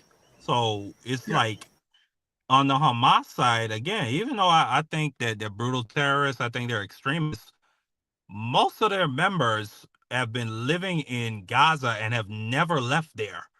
And then you bring up the fact that their families are orphaned. That's through the Intifada, through all those people. What the Intifada was, that's a West Bank thing, but through the decades of Israeli unyielding amounts of cruelty. I just saw a movie the other day, and it's kind of like a Palestinian comedy where it's really fucking dark. Where literally, I mean, that was a common thing where Israeli occupation police would show up, take somebody's father, and that would be the last time you'd hear about them. Forever. You wouldn't get a body, you wouldn't get a fucking notice that he died, you wouldn't get like nothing. He's just gone forever and all time. So that young man who had his father kidnapped and taken, what else is he supposed to feel other than just unrelenting amounts of hatred? And then the fact that these people exactly. continue to do it. Yeah. Yeah, I mean, what else? You can only get backed into a corner for so long, man. Let me show you something, and this is probably gonna get me whatever, bro. I just need you to see this with me. This is a short. Um, Obviously, they're speaking in Hebrew or Yiddish, one of the two. So, but they have the.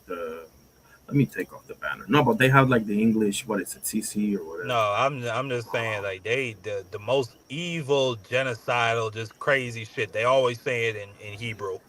And then in English is another Right. story. Exact. Thank you for bringing that up, bro. Yeah, they're not so. Yeah, they know exactly what they're doing. Here it is. And I'm gonna send you the link for it. ודאי הרגנו בהם. הרגנו בהם. בלי נקיפת מצפון. חופשי חופשי. הרגת, אז עשית דבר טוב. וחולם על פגישה רחוקה. כשאני יושב על עצמי, אני הייתי מוכן להרוג. כי כך חונכתי שאנחנו בדרך זו נחסל את האויבים שלנו, או תהיה הימנעות מצידם מחשש מאיתנו. Tantura massacre, commonly referred to as the Nakba, 1948. When I saw that short for the first time, bro, it sent shivers down my spine. I'm not gonna lie. Yeah, Um, you find a lot of videos like that of old yeah, veterans from the first Arab coalition war that literally are laughing, talking about machine gunning entire villages yeah. and then running them out into the deserts, into the little refugee camps that their families have remained in to this day. So, I mean, none of that surprises me. Like they are. I mean, is there any other, like, can you find a colonialist indigenous case where it doesn't happen like this? Where you don't just have unyielding levels of cruelty and violence from the colonizers to the indigenous. It I don't doesn't believe happen. so. Yeah, no, no way. It doesn't Because happen. you can't subjugate a people by just asking nicely. You know, by saying please. Not gonna happen, bro. Like I go to your house, Marky Dan, can you please leave your house and just let me leave here? Just pretty please. What do you think you're gonna say? Yes? Yeah, no problem. Give me 5 minutes. Will you? No, bro. You're gonna slap the shit out of me. Kick me the fuck out. Absolutely. Like, let's be real here. It has to be done by force. No other way. So Truly, truly, truly just insane and psychotic. yeah. Just thinking that you're superior to somebody, bro.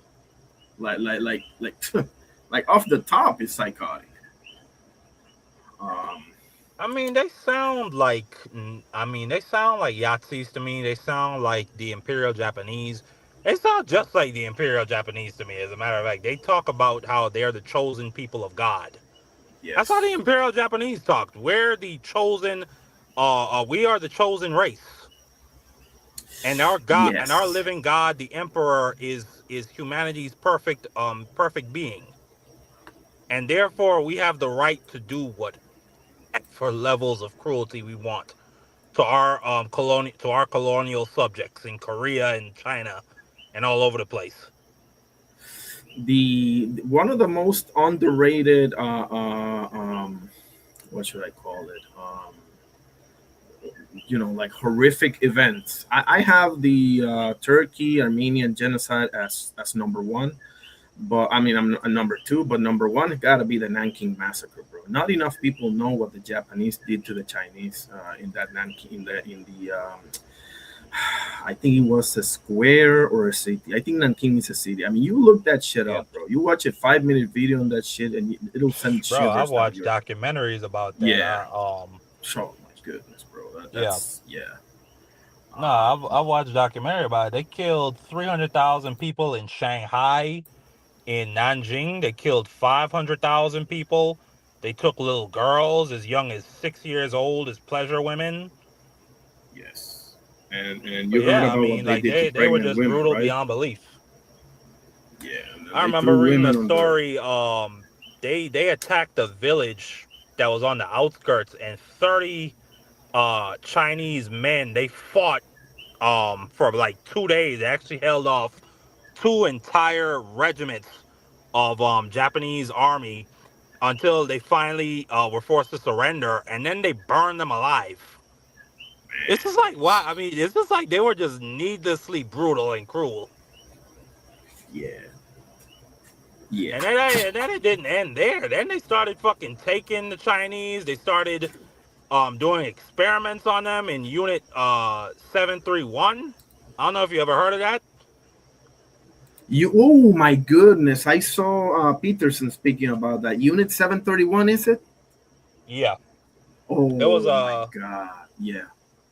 it was an experimental unit where I mean, literally, you talk about you think of the most horrific, nightmare inducing sci-fi aliens picking up human beings and probing them and experimenting on them.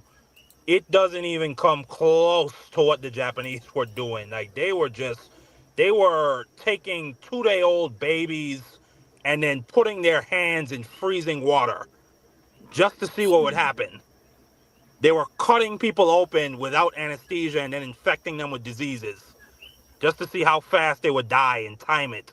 Or they would put people in pressurized chambers until their eyes popped out of their heads to test different drugs and treatments for pilots and whatnot. Yeah, I mean, it's just truly unbelievable. And then the craziest part is there was essentially rumors that there were American soldiers that were being experimented on within Unit 731. And this is why you have to really do your history on some of these generals. General Douglas MacArthur was a fucking empty suit.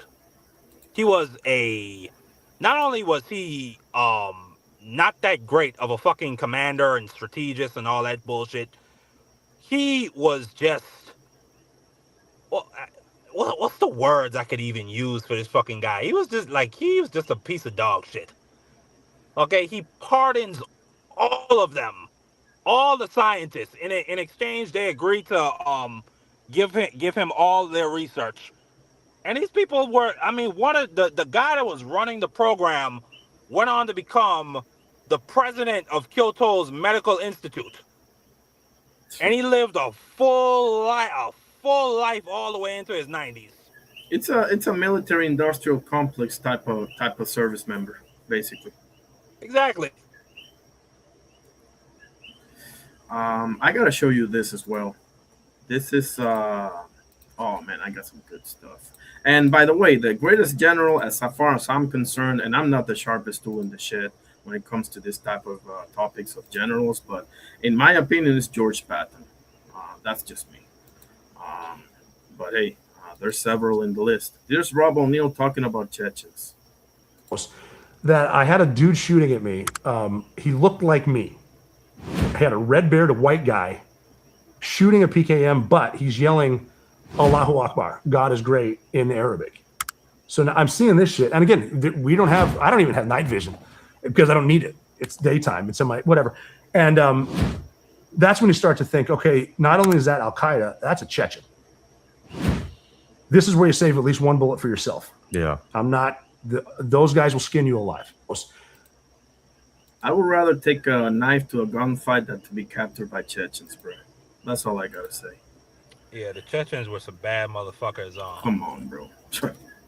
Yeah, you go back to the first Chechen War, and they pretty much the first Chechen War pretty much signaled the end of the Soviet Union as a military superpower, where they sent a bunch of 18, 19-year-olds and a bunch of old World War II tanks to quash the Chechen revolt in their capital city, and they rolled in, and 90% of them died. Damn. Okay? And then they just decided, fuck that, we're not going in. We're just going to shell the city into submission. Essentially, they did what they did a Gaza to them. Yeah. And that was the only way for them to win that war. But yeah, the Chechens, they are a group of, they're a warrior people, essentially. Yes. Like there's a clip you can actually find between it's a Chechen soldier.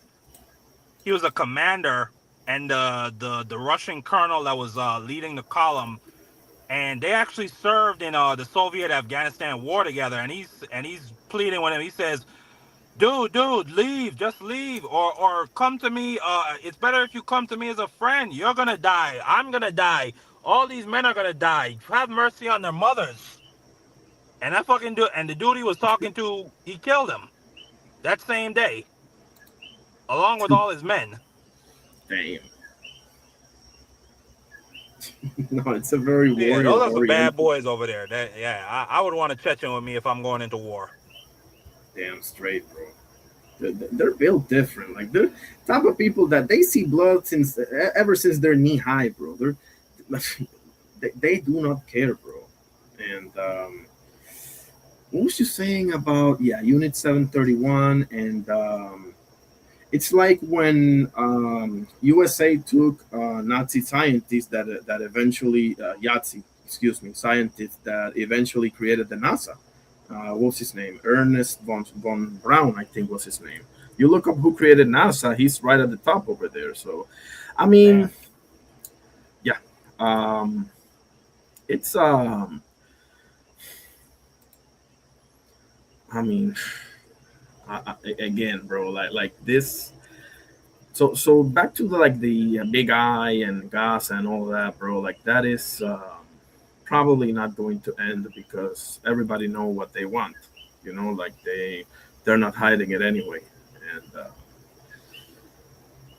we'll see, man. Because I think WW3 is happening. It's just not official yet. Because if you look everywhere you look, bro, there's a war going on, basically, in this world. So um, they just don't want to make it official, but that's basically what's going on. Because listen, the orange guy cannot withdraw from Iran, bro.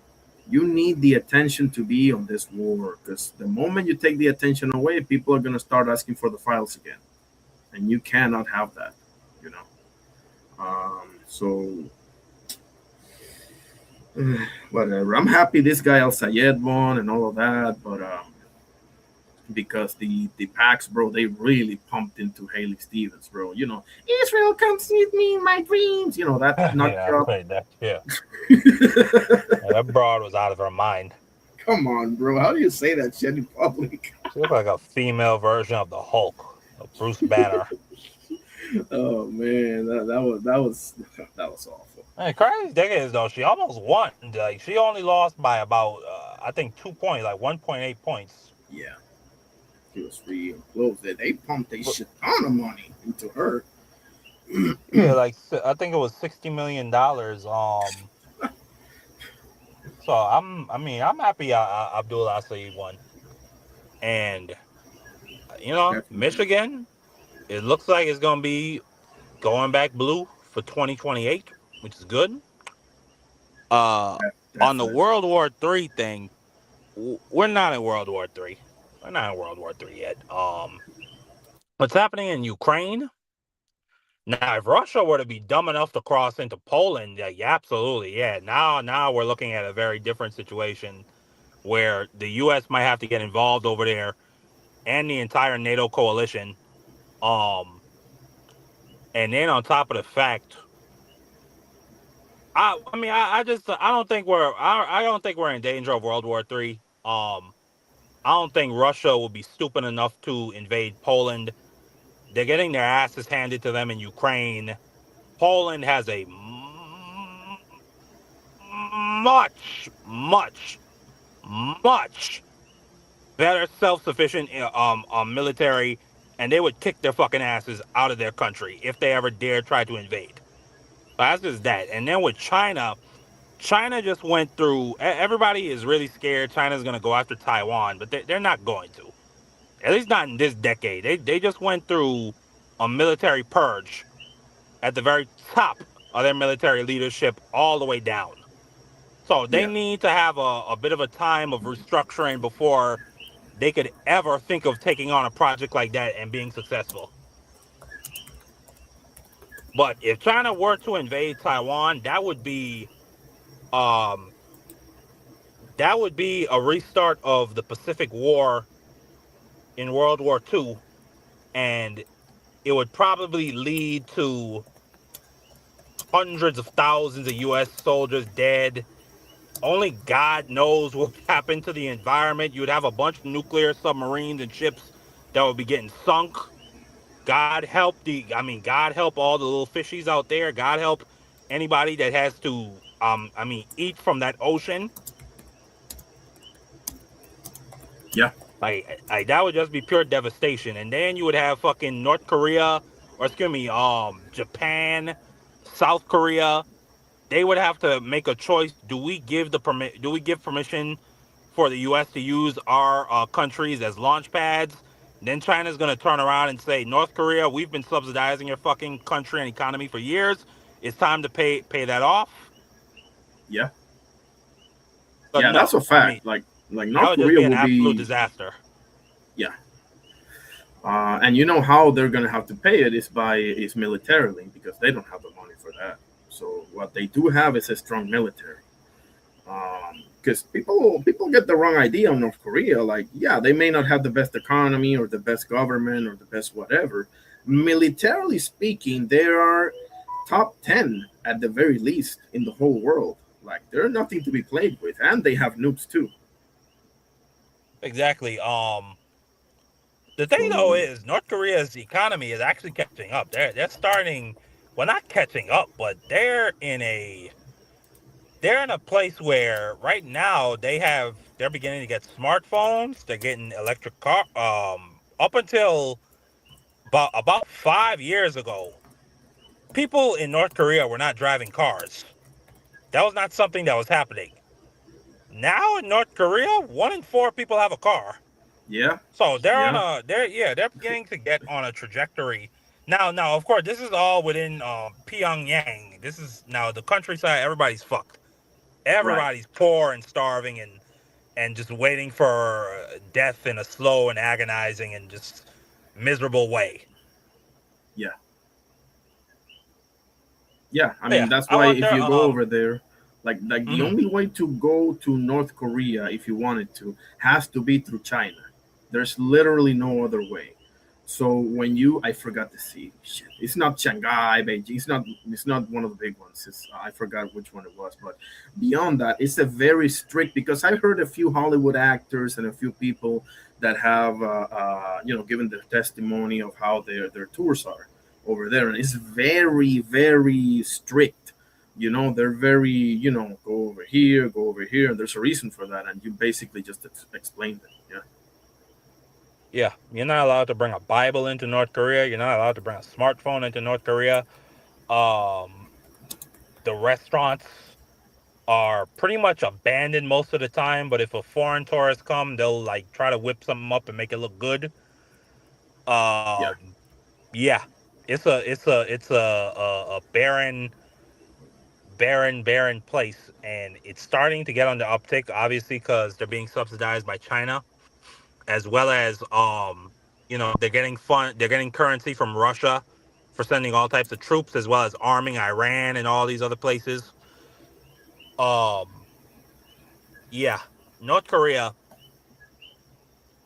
that would just be I mean, like that would be World War III, with China and North Definitely. Korea getting deciding to throw their hat in the fight against Japan and South Korea and the US and Taiwan, and maybe even the Philippines and Indonesia. Like it would just be all out hell. I mean, and going back to one of the forgotten wars of the last 100 years is the Korean War. And I feel like America, they've pretty much wiped it from their memory just how fucking ginormous of a disaster that was. And then the fact that, again, that was another blunder by Douglas MacArthur. And it's why I say Douglas MacArthur is really an overrated general, because he marched his troops all the way northwest, trying to seize Pyongyang and trying to push the North Koreans all the way into China. He overextended himself. He didn't listen to the advice of Truman or his commanders, and then he got flanked by the Chinese, and tens of thousands died. He had to rush all the way back across the border, and literally it was almost an entire collapse. And then the NATO and UN coalition had to come in, and only God knows how many people fucking died until it just came to a stalemate. And now we're at where we're at, where it's North Korea, South Korea to this day. So I Yeah. like, no, absolutely, like it would just be a ginormous disaster. But I have very good confidence it's not going to happen. China is literally is an export economy. 81% of their 80% of their economy is export. Okay. Yeah. Um. So if they were to disrupt trade in the Strait of Malacca in Indonesia, and then disrupt trade in the against the Strait of Taiwan, they would die. They would die. They would Yeah. fucking die, and it would be really bad. You would be seeing famines. You would be seeing motherfuckers dying of all different types of diseases that can't get they can't get vaccinated for, because China they are probably the most uneven economy in the entire world, and that's very much by design. That's how they own so much U.S. debt, because they take in so much U.S. currency, because we get auto parts from them, we get fucking rare earth minerals, we get fucking Yeah. the list goes on, cheap products. The list just goes on and fucking on. We get iPhones from them through the sweatshops. And it looks like we might even be getting cars from them too.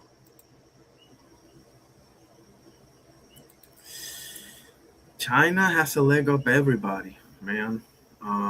They are the world's largest producers of I Yeah, can't yeah, remember. Trinidad. Yeah, Trinidad. Man, MacArthur with the Popeye pipe. That motherfucker would just be walking around. Like literally. How the fuck? Listen, I used to watch as a kid, because my dad used to be into the military channel, irony, where MacArthur, and that was MacArthur's day. He was a propagandist. He was a propaganda type of guy. But he would not be leading none of these battles. It was Howland. I can't remember the name of the Marine, but he's essentially the one that created the doctrine for shock troops and for amphibious invasions, and he essentially wrote the playbook on what led to the invasion of Normandy. This fucking guy, Douglas MacArthur, everybody would be. He would send out the whole army. The Marines would get off the boat. They'd be fighting for fucking days and months. Then after the island is secure, MacArthur come off with his fucking pipe and his shades, and with a whole honor guard looking like, yeah, look the fuck I did. I did this fucking shit, you motherfuckers. That's an absolute disgrace. Yeah. How I Yeah. feel about General Patton. I just watched the Patton movie the other day. Wow, the one with George C. Scott from the set, Yeah, I bro. fucking love it. It's so Me too, amazing. man. That's the goat. That's the goat right there, bro. Absolutely, absolutely. I never forget. I never forget. He walked straight in North Africa. He walked into the headquarters, and what did he say to the doctor? He said, any of these men that hurt themselves or try to commit suicide, get them the hell out of here. I don't want any of them. I don't want any of these motherfuckers next to men that bled for us. He was just that type of fucking Oh, guy. Then yeah, that's when he slapped the shit out of that dude that was just crying, like right next to yeah. like the wounded. Yeah, I know what you're saying. Yeah, I remember he kissed a soldier that was wrapped up in bandages and got shot Yeah. up. Then this other dude was just sitting there crying. And he said, "What happened to you?" "I can't take the shelling anymore, sir." Come "Oh, there's on, nothing wrong with man. you. You're just a fucking coward." Yeah. That's what got him in trouble. He was too real for his own good, bro. Unfortunately. Oh my god. No, he was unbelievable. Yeah, yeah, Patton. No, aircraft carrier. Patton was definitely one of the great generals of the last 100 years, and definitely of that time period. And I happen to believe that the CIA and Eisenhower had him killed. For sure, man. Yeah. Like he saw he actually would have prevented the Cold War if they listened to him, but go figure, Yeah, right? he wanted Go to red figure. wedding the Soviets. He just said, they're right fucking there. Let's just shoot them all in their fucking backs and march on Yeah. Moscow. They're fucking relying on our government subsidies anyway to fund their armies. I'm telling you, bro. It's bad. It's bad. I'm trying to find that video that I sent you about the African man saying, he's back without the mustache, bro. That video, that's another one that sent Oh shivers yeah, I've seen that. down my spine, bro. Goodness. Oh man, I cannot lie. Eisenhower. Carrier's asking about Eisenhower. How do you feel about Great Ike? logistical, yeah, great logistical commander. You know, Eisenhower never saw combat in World War I or World War II, but he kept the machine running at all times. He made sure everybody was supplied, and he had the ability. I mean, there was a story that he managed to get a cake that was baked in Florida, um, He ran it up. They ran it up to Maryland and then shipped it across the Atlantic, and it ended up all the way in Holland. Perfect. Literally 4 days later. Like that's the type of ship that Eisenhower was running. That's how they were able to push the Nazis back, because they were able to be such a well-oiled machine with a guy like that. There it is. I found it. I found it. Let me share my screen because you guys gotta see this. This is freaking awesome. Carrier, Trinidad, everybody listening, and we'll get back to his question about Fidel Castro and Che Guevara because um, I got a few choice words to say about those two. But here we go. Wants to take Africa today. Do you know why? Everybody wants to take Africa today. Do you know why? Africa alone monopolizes 42 of the 48 strategic minerals and resources of the world. To survive in the 22nd century, you need those African resources. They have everything. Europe doesn't have anything. Look what is happening. Iran cuts off. In 3 weeks, cut off, close the Gulf, close the Strait of Hormuz, and already the whole economy of the world is in crisis. So that shows you that these countries don't have the resources, and the oil is in Nigeria, the Middle East, Angola. The whole platform of West Africa is nothing but oil, which has never been touched. From Namibia, you go straight up to Senegal, and Mauritania is nothing but oil. Hitler is back. And today he's not in Germany. He's all over the world. And you know, today he doesn't have that funny little mustache that Hitler had. He is back without the mustache. Everybody. Damn, bro. Oh. Yep. That's a man talking. How can anybody disagree? Like it's so spot on everything, and everything makes sense. You know, like wow. Absolutely. To Carrier's question, absolutely. Che Guevara and Castro were war heroes. Um, what they don't tell you, aircraft carrier, is that Cuba was being run by a brutal dictator in Batista. I can't remember his first name, but he was Fulgencio Batista. Yeah, Fulgencio Batista, who essentially was running a banana republic. Literally, what was happening in Guatemala I'll be with right back, United bro. Fruits. Give me 5 10. Yeah, essentially, you had what was happening in Guatemala, and you could look into this aircraft carrier. This is where the term banana republic comes from, where United Fruits, different big agricultural corporations, Monsanto's, I forget what their name was at the time, they rebranded later on. They essentially were paying Batista huge amounts of money to give them access to Cuba's agricultural land. And then the people of Cuba were living in just abject poverty. And then were also being repressed by a brutal tyrant regime, and later on, and then as a result of Castro deciding to and by the way, I want to make something clear. I don't agree with the policies of Castro or Che Guevara. I don't agree with their policies at all whatsoever. I don't agree with seizing land. I think that's illegal. Just under any jurisprudence. If you have a deed to a land, if your family has been on that land, if you have a deed, if you've paid your money for that land, to seize it without compensation that it's the definition of illegal. So I'm not for it at all whatsoever. A lot of his policies were just bad. They were bad.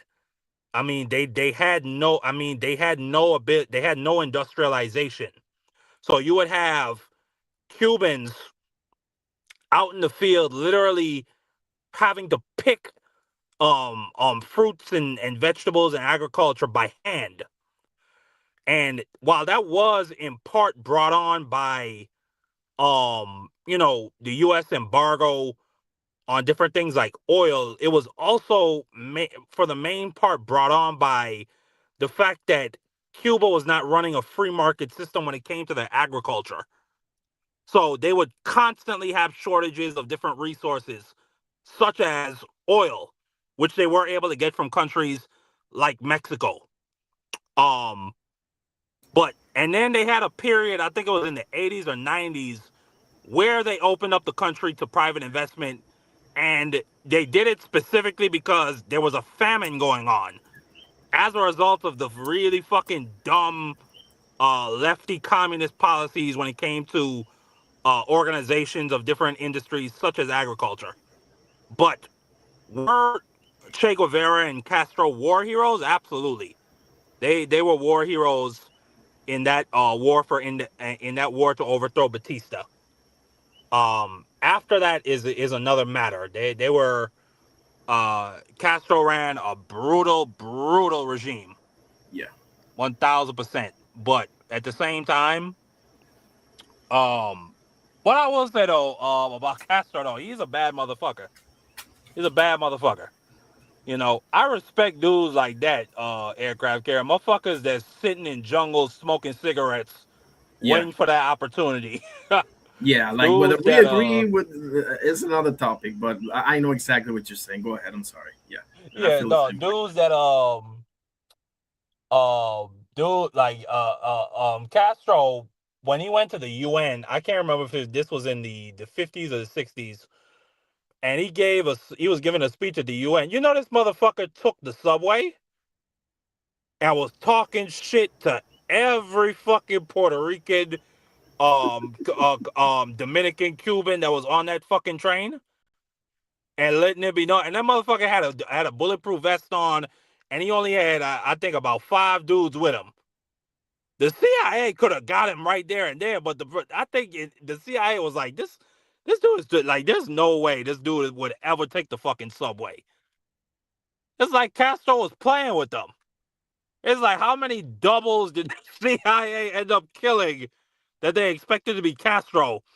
And they kill the fucking double. They'd be like, yeah, we got Castro. And then the next day he'd pop up like, news of my demise has been greatly over exaggerated. I'll say this about his question about the JFK and the CIA definitely, and part of that has to do with the fact that he wanted Israel to comply with the I forgot about the name of this, but it's when the UN goes to inspect you for nukes. I forgot about the name of the whole thing. So he wanted Israel to comply to that, but the big one was Operation Northwoods, which was a false flag operation that the CIA had for the justification of the invasion of Cuba. It was kind of like the Gulf of Tonkin incident that propelled the Vietnam War. Actually, I should say North Vietnam. That's really what it was. But nevertheless, um, it's very similar. False flag operation. He didn't go with that, and we'll saw what happened next. So, but yeah, go ahead. I'm sorry, you were cooking on the Fidel and Cuba. Nah, but like, there's a clip of JFK. I'll send you later. In the 50s, when he was a young congressman, I don't think he was a senator yet. I think he was just literally out of the Navy at the time, where um a white host literally asks him why they're having so much trouble in the Middle East. And Kennedy tells it exactly like it is. It's because us as Western nations, we have a long history of being colonial powers and oppressing these people and not adhering to their interests. And he said places like the Soviet Union, they don't necessarily have that type of history. And if he were president, he would advocate for the freedoms and the interests of the people in those countries for their own self-determination, even if they went against the United States. And he even included specifically, he said Iran. And he was saying this in 1952, 1 year before the CIA-backed coup that killed the Iranian, or rather that ran the Iranian prime minister out of power Yeah, because they were trying to Mossadegh. You're talking nationalize the about oil Mossadegh. industry. Yeah, he Yeah, wanted Mossadegh. Mossadegh wanted to keep most of that oil. Look at this crazy guy wanting the oil that his country produced to stay in his own country. What a crazy guy, huh? Imagine that, bro. What a crazy idea. Go ahead. Yeah. No, I mean, they were still like this is the problem. This is the problem with colonialism. I mean, they steal the wealth out from under the people's feet, whether it be through their agriculture, whether it be through their rich agricultural soil, or through their oil. It's one of the two, the soil or the oil. I mean, and um, I absolutely believe that JFK was killed by the military-industrial complex. I don't think it was Israel. I don't think it was Israel. I don't think Israel had the type of juice or the balls to do that shit, to pull some shit like that. And could you imagine if it got exposed to the fucking public that Israel did that? They would wipe Israel off the face of the fucking map. I mean, Okay? but So Marky Dan, but Marky Dan, it has been kind of exposed what they did to the USS Liberty. true. But you have situations of friendly fire in history, and that wasn't necessarily an incident where they were necessarily hiding. It was something that they both is something that Israel agreed and said that this was a tragic fucking error. It was a tragic error on our part, and they paid compensation for that. So it wasn't like a thing of where Yeah, it's not the same thing. Like they yeah. planned, and yeah, I get what you're saying. Yeah. Yeah, I think that was just a misunderstanding, and it led to a horrific, tragic incident. But with JFK, no. I just don't. It to me, it just don't map onto reality. I think more than anything, JFK was trying to buck the establishment's foreign policy when it came to the hundreds and hundreds of military bases they had in the U.S. as well as around the world, and was trying to do what he said. And was trying to do what he said in 1952, which was change the U.S.'s foreign policy when it came to these different countries. And the establishment, whether it be United Fruits, who said, "What the fuck is this guy talking about?" Whether it be BP Oil, Britain's oil company, as well as Exxon, whether it be Lockheed Martin, those folks that make all our jets and tanks, they said this guy is not good for business. Yeah. And he has to go. Yeah, I believe that, but I don't. I think there was a conjunction. That's what I really think. Now, are they the main responsibles? Yeah, because they are the ones that suffer the most out of his decisions. Like The Godfather, the first one, is my favorite movie of all time for many reasons. But one of the reasons is, Vito Corleone, Marlon Brando says when he's sitting around all the quote unquote bosses or whatever, he showed you how to figure shit out. Basically, he's all you got to do is look who benefits the most out of this situation. That's how he figured who tried to unalive him, right, or kill him. Since we're talking about whatever. That's how he figured it out at the almost, because people will say no, it was this guy with this guy, and he started thinking it was like nah, the guy that benefits the most is this guy right here. So you're coming from that standpoint, and I think you're absolutely right. Let's answer Trinidad. It says take on Gaddafi since Africa subject was brought up. Muammar Gaddafi was definitely a brutal dictator. But at the same time, he uh ensured stability in Libya. Libya was Africa's highest income nation. They had the highest life expectancy rate. They had the highest standard of living in Africa at the time. Now, they did not have personal freedoms. They could not criticize Gaddafi's decision making. They in many cases you had disappearances and torturing. Um you could no, I'm not gonna you could maybe compare Gaddafi to Assad in terms of just how brutal they were to their own civilians. Um, but Gaddafi, the main reason why the West wanted him gone was because he was an ally of Hugo Chavez. He spoke Yeah. out strenuously against the Zionist entity over there, and he made it clear he was trying to he was what he did that made Obama and the Hawks say he has to go was that Yes. gold currency, the African currency. If the US right now, over like I think 57% of the world has the US as its reserve currency or as its benchmark. if the U.S. or rather, if Gaddafi were to get the entire African continent to come onto one currency, the United States would literally die. We would fold in on ourselves. The only reason why why we're able to accrue so much debt and not have to worry about literally just like because of the Federal Reserve. Folding.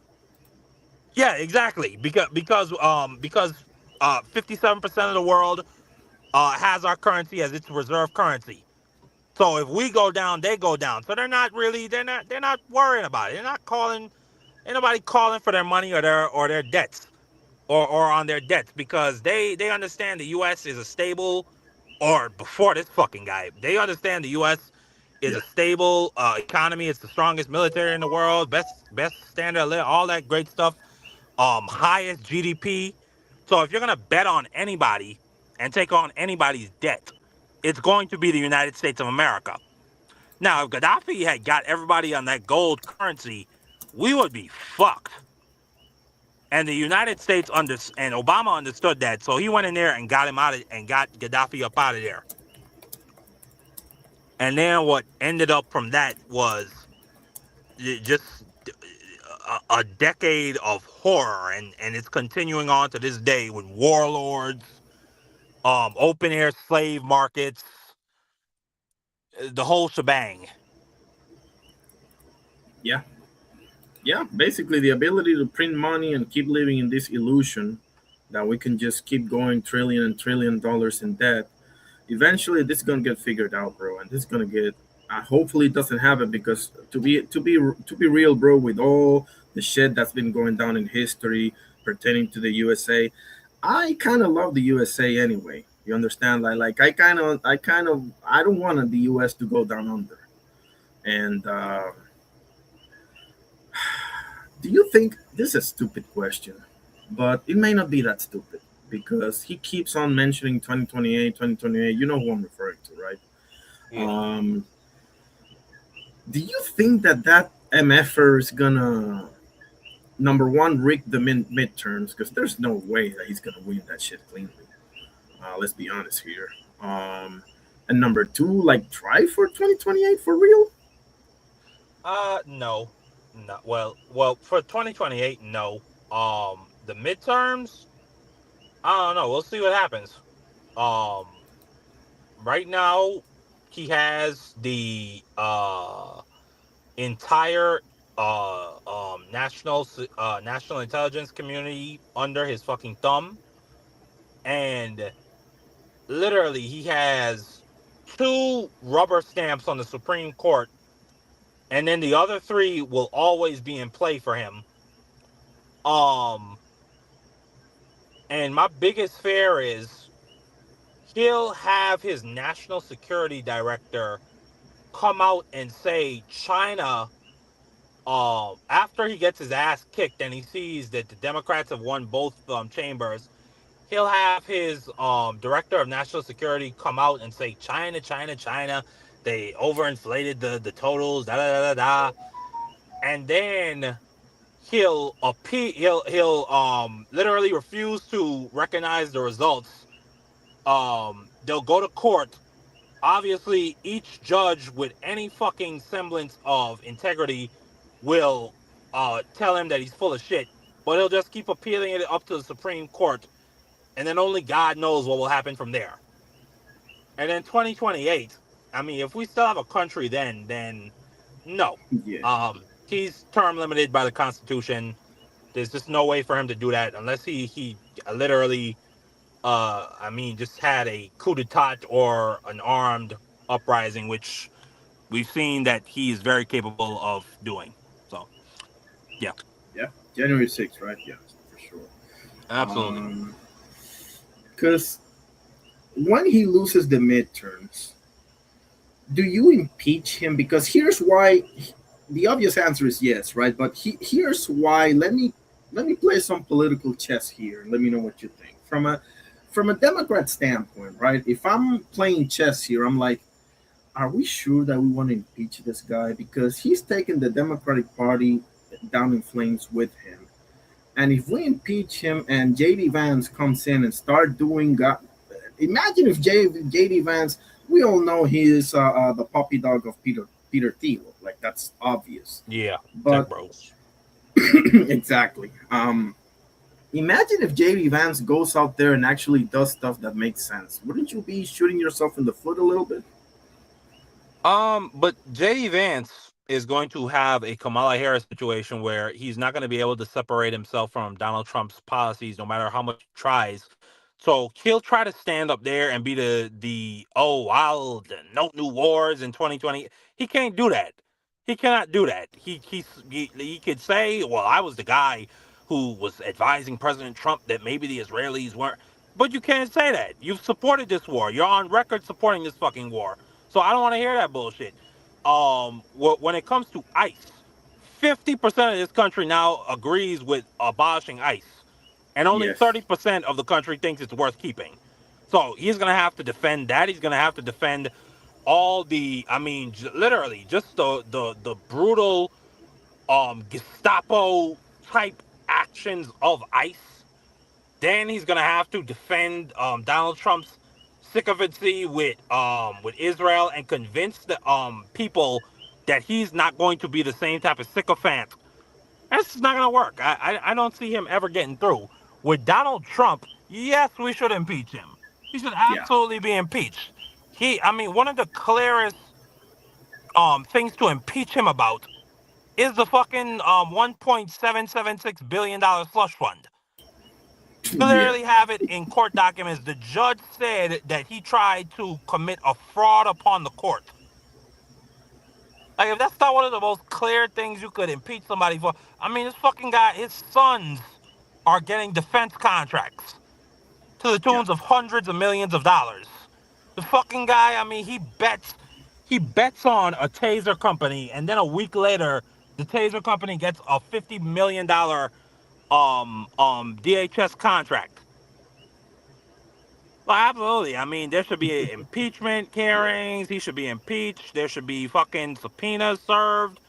And by the time the Democratic president comes in 2029, who I hope that guy will run on, we need to put these fucking people in jail so the American people could vote for him. He could have a mandate. And the Democratic Congress, they'll have all their referrals ready for that new attorney general that comes in. So yeah, no, you should absolutely be impeached. The whole shebang. Yeah, I was just about to say that because the one that I really want to see impeached outside of the Orange Boy is Cat's Breath, bro. Like that's like that guy. Get him, bro. Like for God's sakes, please get him because that's the He worst is of a the worst. real life caricature of he's a real life caricature of a dumb the Secretary of Defense. Yeah. And did you hear the news? I talked about it on my show, but it's being reported that the U.S. has virtually used all of its long-range missiles during the Iran war. Yeah, and that's now why the Trump Gulf is countries. pissed at this guy. Yeah, because it's gonna take forever to build new ones, and that's why the Gulf countries are being shot to shit right now. Basically, Bahrain, UAE, the Saudis. They're having to rethink this because the Muslim world is turning on them badly because they're seeing them for who they are, being basically proxies to the big eye and America, right? So that's a problem, bro. That's a problem, and the whole world is seeing this. And I don't want to say it's what happened to the Roman Empire, but it's not terribly far away either. You become too good for your own good, basically. And who is it? Is it AOC? Is it Gavin Newsom? Is it Michelle Obama? Is it what's his name? I don't think Ro Khanna is going to run for president, but I've certainly throw his name in there for 28. Okay, I would love that. I would actually love that because he's the guy that I like the most out of the whole shebang. But what do you think? Who do you like? I would agree, Ro Khanna. Rokana, Yeah, if you're looking for somebody outside the political establishment, maybe a Jon Stewart. I like Jon Stewart, and he since he left the Daily Show, I know he's back now, but I mean he's yeah, been advocating for over a decade for 9/11 firefighters who got cancer as a result of going into the towers to save people. Um, I mean, and he's just a common like he just speaks with common sense. Now, I'm skeptical because I mean we already did the fucking TV personality already. yeah. You need somebody who knows how to govern, who knows how to use the levers of government. John Stewart certainly I think he's more knowledgeable than Donald Trump in that. But still, I do think I would go with Rokana if I had to go with anybody. I mean, Key and Massey, they exposed the Epstein I was files, which just about to shows say that. Yeah, exactly, exactly. which shows he can work across the aisle. I mean, he's for of universal health care, even though I kind of have a problem. He anytime you ask him about it, he doesn't really have like a detailed plan. He just talks about how Taiwan and China have their thing, but he doesn't really go in detail about what his plan is. Okay, Um, yeah, and he's a stalwart against Trump. So he checks a lot of boxes. definitely does. And I like that you bring up Jon Stewart because I was watching. I can't remember what it was, the Young Turks or Jimmy Dore, one of those, and they brought up the fact that Jon Stewart, because if you remember, not to spend too much time talking about him, but it is worth noting that Trump, when he started like doing this bid for presidency, everybody was laughing at him, and then he started catching on, and then he started having those back and forth with Jeb Bush back in the day and what have you. And I think the big reason, and I'm making this as a direct analogy to what Jon Stewart could become in the Democrats, right? I think it's that personality because it brought a freshness to the common American voter that you don't really get to see. Yeah, some presidents have better personalities, than the others. You can like Obama or Reagan or JFK or the more colorful personalities or the better communicators or what have you. But Jon Stewart, do you think the Democratic establishment, because we all know they stopped Bernie Sanders, right? Not once, but twice, maybe three times, but for sure two times from getting there, supporting Hillary and Biden, right, over him.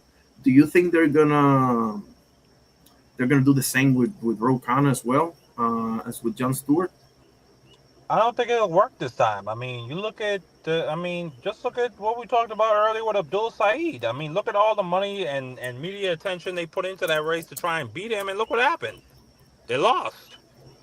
So I think we're in a new day and age now. I think establishment politics are not are not where the Democratic Party is at anymore. The Republicans, they left that station a long time ago.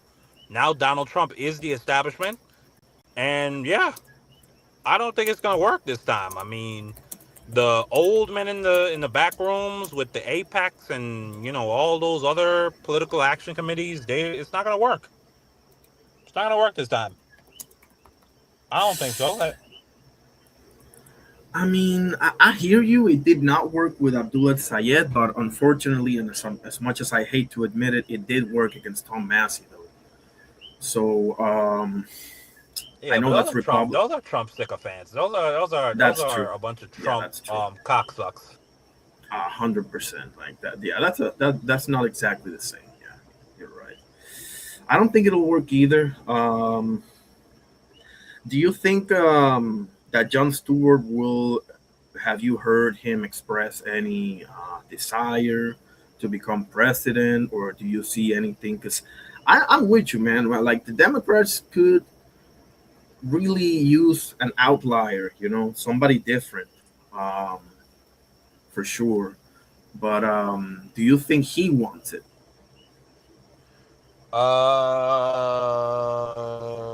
No, I don't think he does. Um,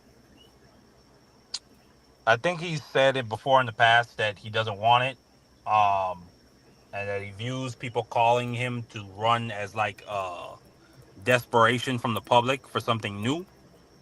But you never know what'll happen. I mean, 2 years is a long time. You know, anything could happen.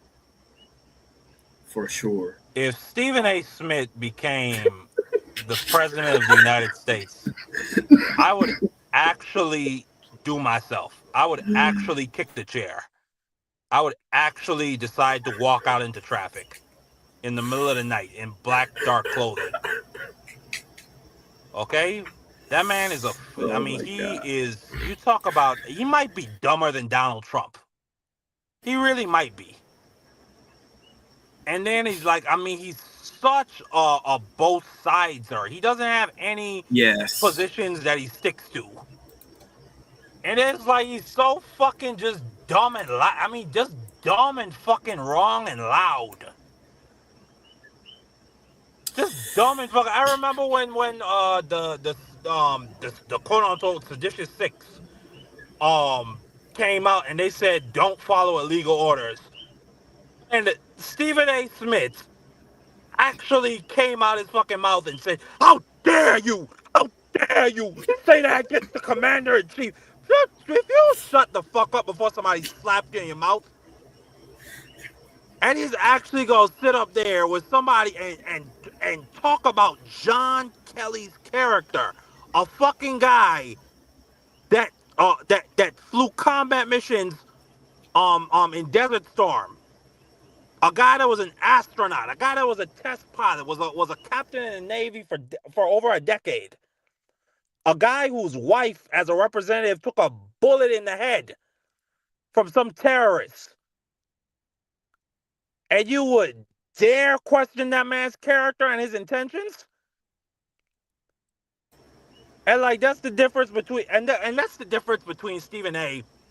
and those and John Kelly and those people. Those people are willing to die and go to prison for their country. Stephen A. Smith will roll over in a fucking heartbeat for his country. He will fucking fold when Israel comes to him with that money. Yeah. Yeah. You saw the ass whooping that Tucker Carlson gave him, basically in their exchange. I don't know if you saw it, but I it was didn't see pretty it. I'll bad. definitely go watch it. Shit. Oh man, that was pretty bad. Like Tucker, listen, he said some stupid ass far right wing shit in the past when he was at Fox and what have you. But to me, and I'm not saying that I'm completely forgotten about any of that or anything like that, but I do appreciate Tucker Carlson because he has opened my eyes on so many things, especially the big eye. Like he went to over there and he interviewed. I can't remember his name for the life of me. The Mike Bishop of Huckabee. Bethlehem. Oh no! Oh. That was legendary. That was legendary when he said it will be fine if they took it all. Oh really? Oh okay. Thank you. But no, I'm referring to another gentleman who's the Bishop of Bethlehem. Let's call it that way, right? And that interview was just and he got stopped. He got issues too. Like he got stopped by the like Rokana, like not by settlers, but he got stopped, I think, in the airport or some shit. So they're definitely onto him. And not only that, he did an interview by online, obviously, with a Israeli channel and just whooped their asses, bro. Like just called their BS right to their face. So listen, I'm not a dude that will pretend that I'm perfect and we should hold people to the whatever they did 20 years ago because we all done some stupid shit, maybe not to that level, but anyway, I do appreciate him, all things considered, to be honest with you. My problem with Tucker Carlson is, number one, I think Tucker Carlson is a very devious individual who knew that Donald Trump was a terrible human being and was bad for the country. And this was exposed in some text messages that got exposed after January 6th, where he made it very clear that he hates Donald Trump and he's glad that and he thought that and he was glad because he thought they would never have to talk about him again. Then when Donald Trump starts to get back on the rise, he goes back to hugging his nuts. So that tells me that Tucker Carlson is all about political expediency.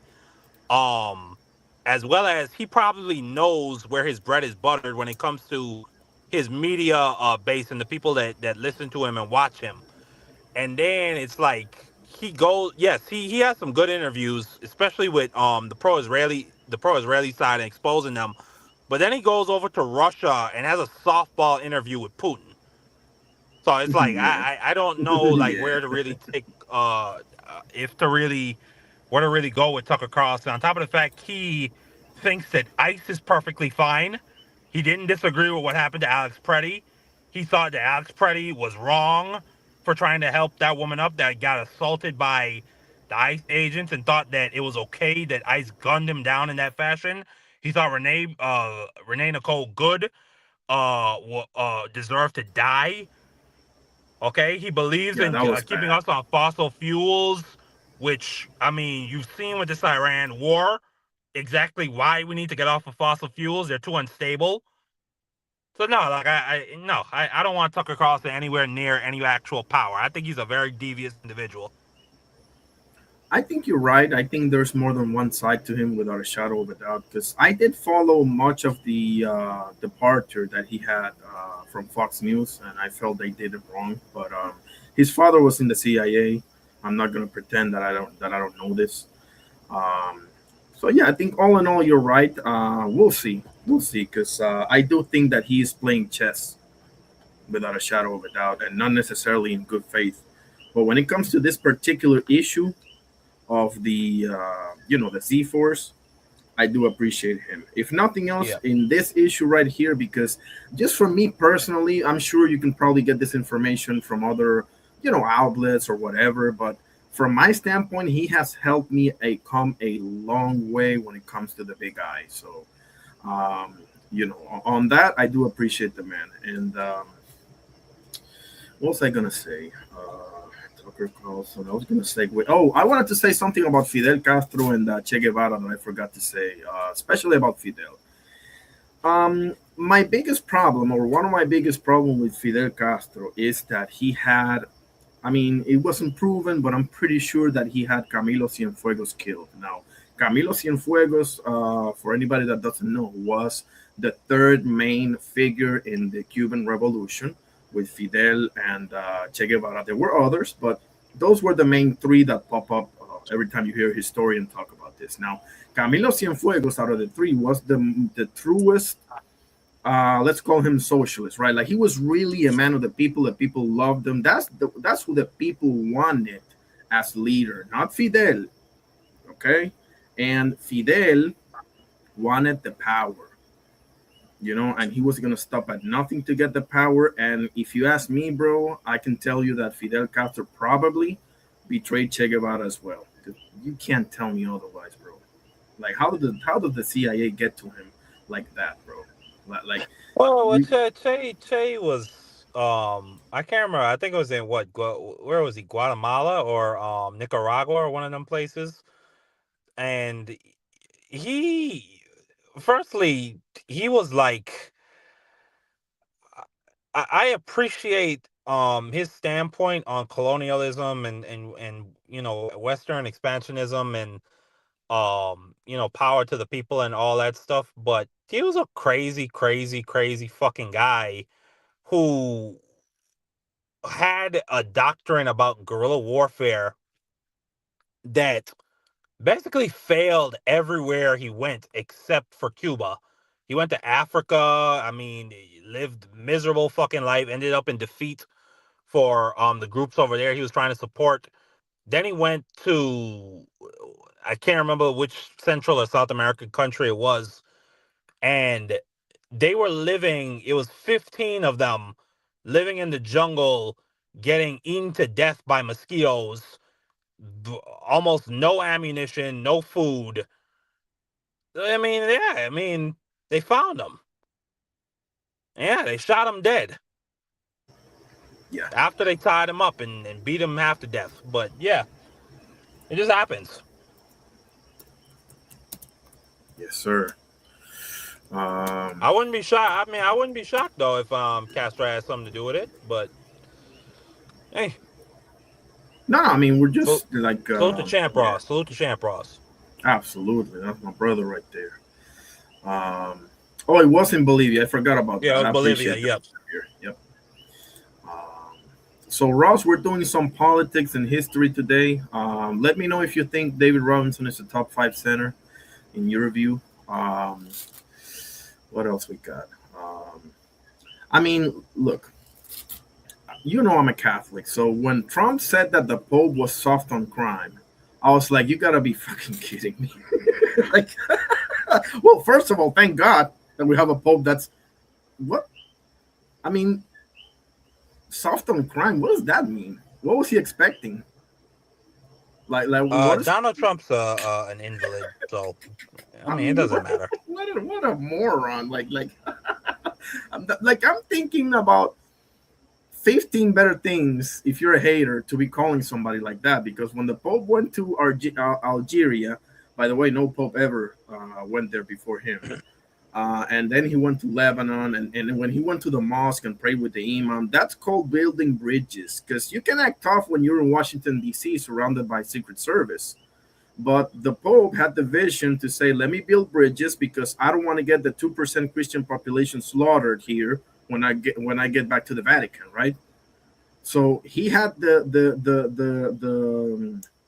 how do you say this? Like the know how or the wisdom to build bridges, bro. So, and I appreciate that. And this freaking cocksucker, excuse my language, calls him all types of names. I'm like, bro, you wouldn't even you dodged the draft 5 times and you're acting tough. Something wrong with that picture, homeboy. But I'm sorry, I just wanted to get that off my chest, bro, because that was really bad, bro. Like that was the worst of the worst, bro. Messing with the Pope, like that's big bully, little dick energy at its finest, bro. Like, like, come on, bro. Since you can't fuck with Iran, you gotta fuck with somebody, right? So let's pick on the Pope over there because if he says some wrong shit, oh, look at the Pope, you see? And Like, don't forget, he did that literally like a week or two after he posted that dumb fucking picture of him as Jesus Christ. oh my goodness, that was the worst of the worst. And how about him? And then remember what he came out and said? No, I wasn't Jesus Christ. It was me as a doctor. It was me as a doctor. No A good stethoscope, voice, actually. no lab. He was literally in Jesus cloth with light flowing from his hands with some angels in the background. Bro. Like seriously. And not only that, didn't he put an AI with him next to like a bunch of what's his name? The guy from the Civil War and the guy from the Revolutionary War, and didn't he do this like a few days ago? He put some AI of him dressed up and as a general. You fucking kidding me right now? Dummy. What a bozo, bro! Like seriously. Yeah, thank you, Champ Ross. Well, that's putting it diplomatic, but yeah. I appreciate that, Ross, for sure. But yeah, bro, like and okay, so we agree it should be Rokana 2028. What do you think about AOC, man? Give me your take about AOC. I got mixed feelings on her personally. But let me hear your take. I think she got a fat ass and a sexy voice, so I think that'll carry her a long way. Yes. Yeah, she is kind of Now, fine. Like, yeah. now her policies and all that great stuff. I mean, I agree with it for the most part. Medicare for all. A check on the Israel relationship. Um, shit, getting off of fossil fuels and going to nuclear and green energy. I mean, for the most part, I agree with her about a lot of the things that she advocates for. A moratorium on AI data centers until we could study and figure out how to actually safely do this, as well as studying what the effects AI has on the human brain. I mean, yeah, I agree with her for the most part. Um, yeah, I really just don't got no problem with AOC, like at all. I don't think she has Okay, I could be wrong about that because you follow current politics way more than I do, especially in the USA. But I I believe she's the like a Cory Booker type, not Chuck Schumer. Like that's the worst of the worst, and Fetterman. I mean, God, don't get me started on Uncle Fester over there. But the I don't think she's come out like against the Sea Force, has she? Yeah, of course she has. Okay, okay. So I got her confused with somebody else. Never mind. Okay, awesome, awesome. Um, okay, yeah, yeah. But Champra, what does that mean when you have Donald fucking Trump in the White House? Like, what does that Right, mean? She like ain't that smart. yeah, So, like so what does that even mean? She sounds very smart when I hear her talk. do you think she needs to be a little less because she is perceived even among some of the blue as being too emotional? Because you look at Gavin Newsom, who I cannot stand, but you can tell he's kind of built for this. She, I think, goes off the rails, and I'm not saying that's a bad thing because obviously, I mean, of course, you're gonna say, what about the dude that we have sitting right now, right? Who goes off the rails every You 2 seconds? know, the way how you and Champras are talking, I think this is just the effect of the idea of a woman being in power. She's crazy. She's a nut job. She's dumb. She can't lead. But Gavin Newsom, look at fucking California. Yeah, California is a fucking hellscape. yeah, Literally. Its management when it comes to its water and wildfires, its fucking cost of living. I mean, what are we talking about here? And Gavin Newsom, unlike AOC, or Gavin Newsom, or unlike AOC, or AOC, unlike Gavin Newsom, calls what's happening in Israel a genocide and apartheid. So one is clearly owned by billionaires and corporate groups. The other is, well, I mean, she has her backers in, you know, the green community and the solar panel billionaire groups and Apple and whatnot and Starbucks and whatnot. I won't say that AOC doesn't get corporate donate. I won't say that. But if you compare the two policy positions, there's not even like there's no comparison at all whatsoever. Like one is just an empty fucking suit, and then it's like if you compare the character, I mean, Gavin Newsom is the guy who got caught sleeping with his campaign manager's wife.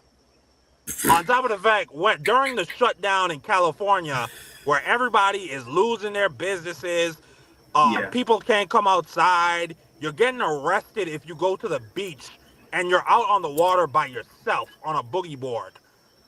You'll get arrested. This fucking guy is having dinners with his friends at steakhouses and having wine and having a good time.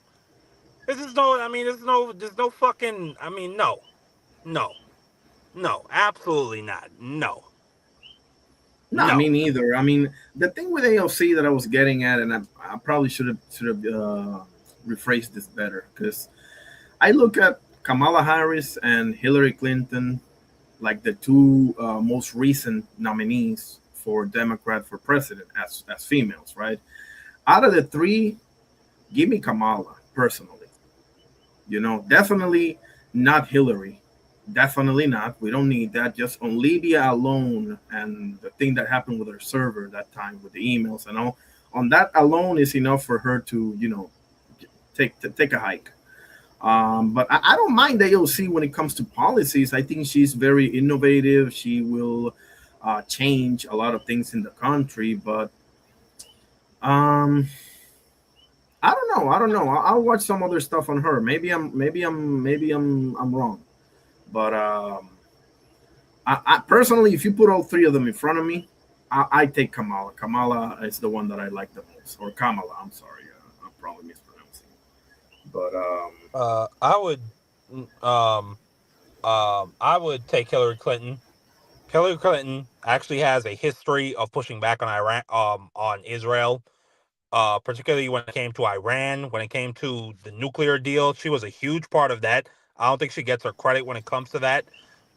People really kill her about Benghazi, which she deserves.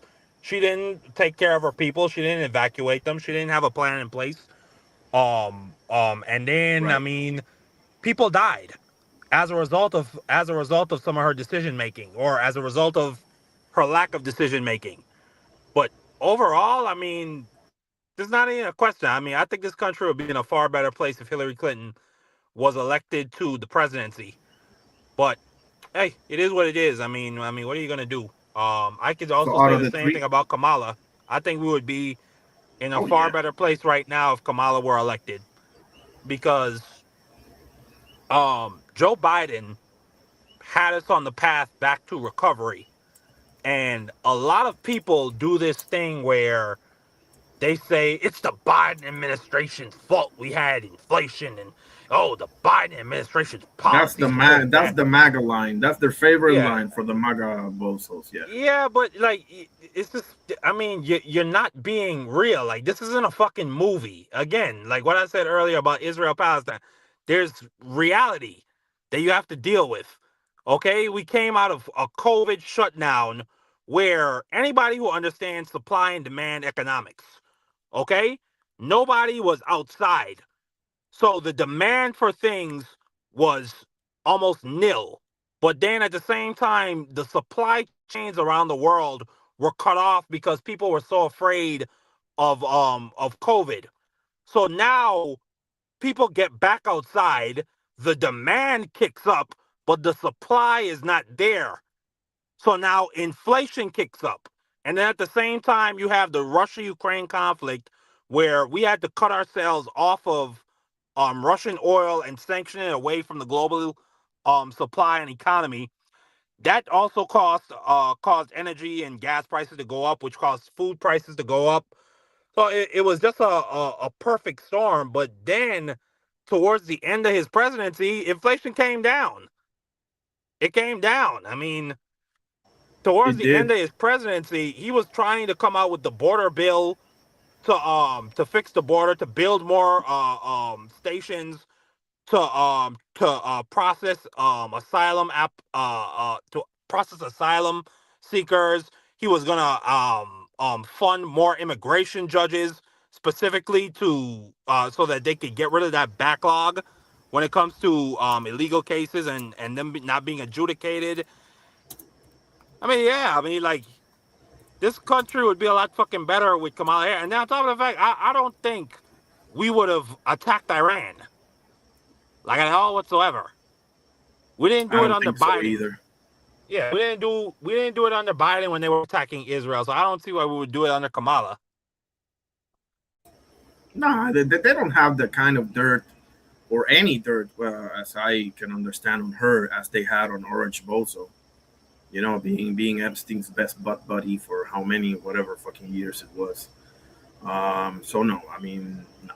They wouldn't have the leverage on her that they have on this guy. And by no means am I giving him an out or feeling sorry for him. No, it's the opposite actually. Because you make your bed, now you sit on it, homie. That's how it goes. Um, Champ Ross, not a fan of Rokana. Yeah, I hear it. Rokana's a fucking 100 millionaire, so I get it. I Yeah. worry that he's pulling our chain as well. But I all I can say is he has a track record. He went to the West Bank and was faced down with some settlers. He's been advocating for Palestinians. Um, he advocates for a reshifting and a refocusing of the tax system so that we can go after capital gains tax, so that we can close up the loophole where you have these billionaires, instead of actually receiving a check from their company, what they do, they'll take stock from their company and then they'll go to a bank, they'll apply for a loan, and they'll use the stock as collateral against the loan, and then they'll spend the loan money like it's their actual income, and that loan money can't be taxed. So Rokana has advocated for closing up that loophole. He advocates for Medicare for all. Like you just said, he exposed the Epstein files with Thomas Massey, which is something he had to work across the aisle to do. Yes. I mean, yeah, I, I'm. I mean, I hear what Champ Ross is saying though. You know, his district is Silicon Valley. I mean, literally, I think his district, like the U.S. economy's GDP was $36 trillion last year. Silicon Valley makes up for literally half of that, or over half of that, at $19 trillion. Man, it really is the lesser of the two evils, isn't it? At the end of the day, because you don't get to that position, bro, without fucking, running shoulders with some of the most evil scumbags the world has ever seen. You just don't. Um, Why? I will definitely, because I got another account on YouTube. It's called Irony Politics with an X in the end, but I haven't really gone live to it. I do go on X sometimes, so man. And what do you think? Do you think the midterms are going to be the ass whooping that everyone is predicting it to be, including me? Absolutely, absolutely. And to Champ Ross in the chat, I mean that's good. I mean, how many jobs does that Fremont plant for Tesla provide? You know, say what you want about Elon Musk. I don't like the fucking guy, but at the end of the day, Tesla is an American electric car company. So I mean, I prefer them, even though I don't like Elon Musk necessarily. I think he's a piece of dog shit. I would prefer them to win over a Chinese electric company to come over there and start building factories and whatnot, or start profiting off of us and then sending that money back to China. Whereas, even though a large part of that money stays in the pocket of Elon Musk, still a good decent amount does go back to the locality and the community through taxes and different things and through jobs. Yeah. Now, one thing that definitely is worrying me, and I will openly admit to you that I don't know a whole lot about this yet, is the data centers. Because I just think that basically, yeah, they can talk about China all they want to, and that is true. I'm not going to pretend that it's not, but at the end of the day, the amount of energy and water that those things use, combined with the fact that AI has already started taking up a ton of jobs, and they're going to take more. Do you think this is a necessary evil, or do you think it could do more good than bad?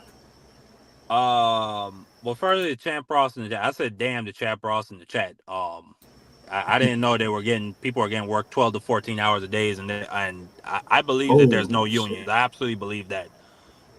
With data centers, no, I don't think they do more good. I don't think they do more good than harm. I think they do more harm than good. The rate at which these things pollute water, they pollute air, they take up large swaths of land. And then you have fucking people like Jeff Bezos, who says that the needs of AI data centers come before that of human beings, because he believes that AI will save humanity in the future. So no, AI will be the end of us. It will destroy our environment. We will leave the world in a worse place than we found it after we die, if we allow data centers to go through the way how they are being built in such rapid succession. Yeah, 100%, 100%. Ross says Musk don't want union at all. Of course, why would he? But they made some changes. That was a few years ago. They was getting sued by workers. No shit, just like Amazon. Um, okay, I'll definitely go and do more research on the data centers because that's very important.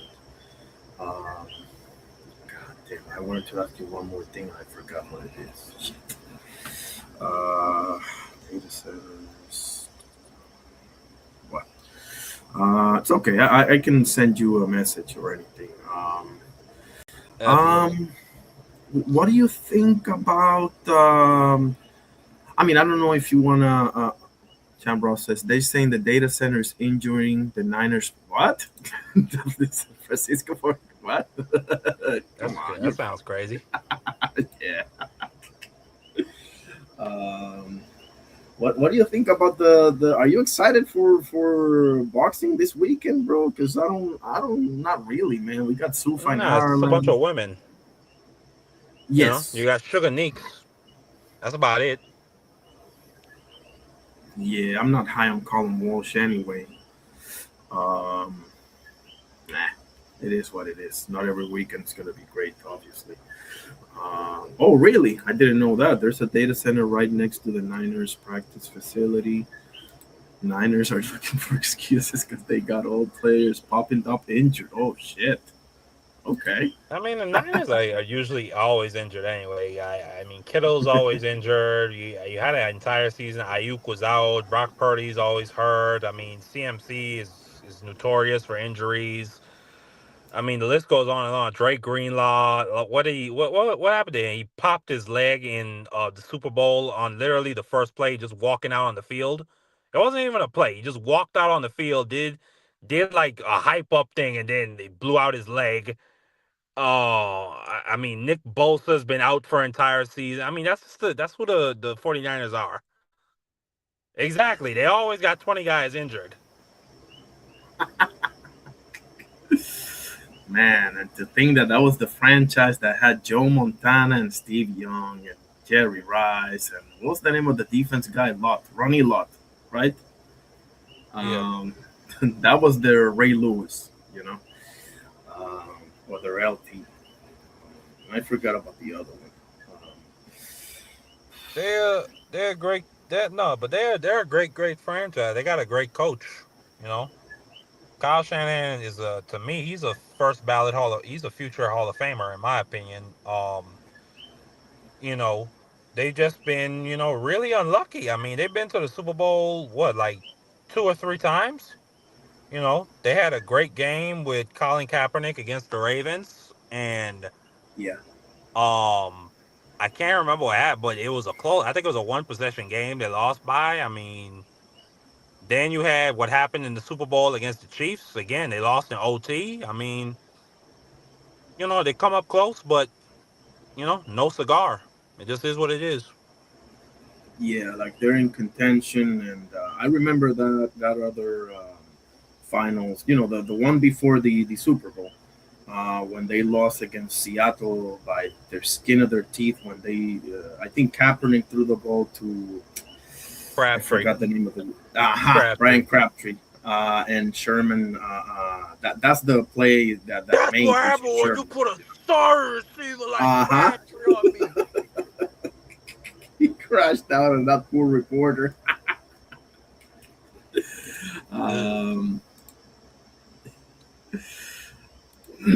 Absolutely. But irony, it's about to be 12 o'clock where I'm at, brother. Me too. Great discussions, great panels. I always want to hop up, but literally I be getting off work so damn late, I just be fucking out of it. But I definitely try to hop up whenever I can. You already know you're my brother. You Please too, smash the bro. like button, subscribe, share the video, share the live. This is a great brother right here.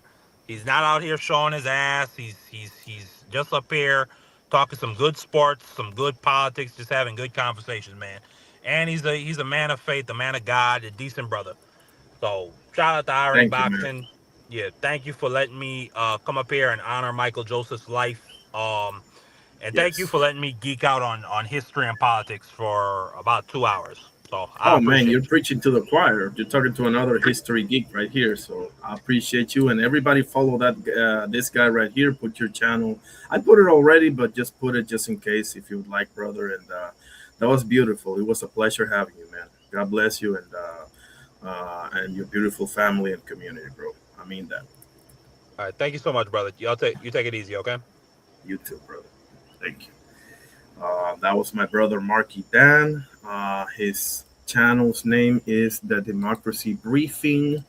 Let me put it on the chat again. Oh, I clicked on the link, Champ Ross. I'm gonna watch it. It says here San Francisco 49ers will look into substation injury theory. We'll see about that. So we got 4 votes, 2 for yes, 2 for no.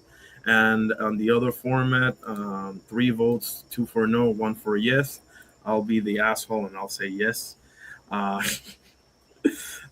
so we got a tie all the way. David Robinson, top 5 center of all time. There's my list right here. Um, Man, what a great panel! What a great conversation! Woohoo! Love it, love it. Learn so much when I speak to my guy Marky Dan, Saint Croix finest, um, and that was beautiful, man. He did a beautiful soliloquy on Mr. Michael Joseph. I prayed for the man. I'm gonna watch his live as well. Here is the link right there of his channel. Subscribe, get notified, like all of that. Um, and I'll give it 5 to 10 more minutes. If anybody want to discuss anything else, let me know. If y'all want to talk about me, that's my list right there. Let me know if you got a problem with it. If you're good, if you're usually what people tells me is that either Robinson is too high or that Jokic is too far, or that they have a different number one. Like they ain't got a problem with Hakeem, they just don't have him as number one. Those are typically the 3 objections that I get here. They either have Shaq number one, or Kareem, or Will Chamberlain. That's the most common answer that I get for number one. Oh yeah, yeah. I will. Oh man, I've been so wrong, bro. I've been every time you put those standings, I'm scared to look, man, because I'd show up at the bottom because I go too crazy with my picks.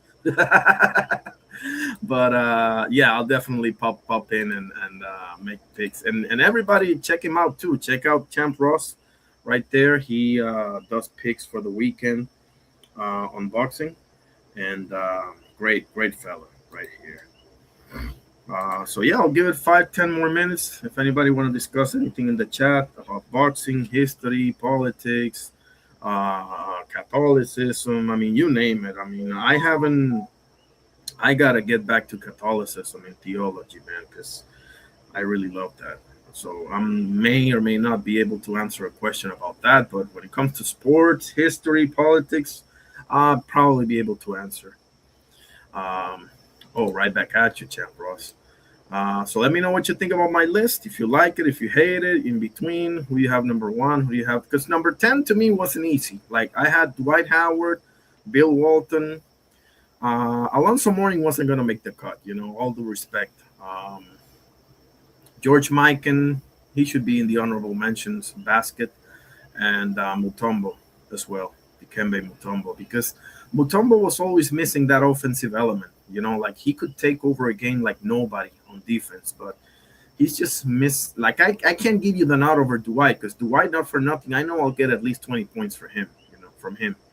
Mutombo, it was more like 10, 12. He couldn't really didn't have signature moves on the offensive end. He was a defensive like stopper, long arms, 7'2", wagging his finger, all that.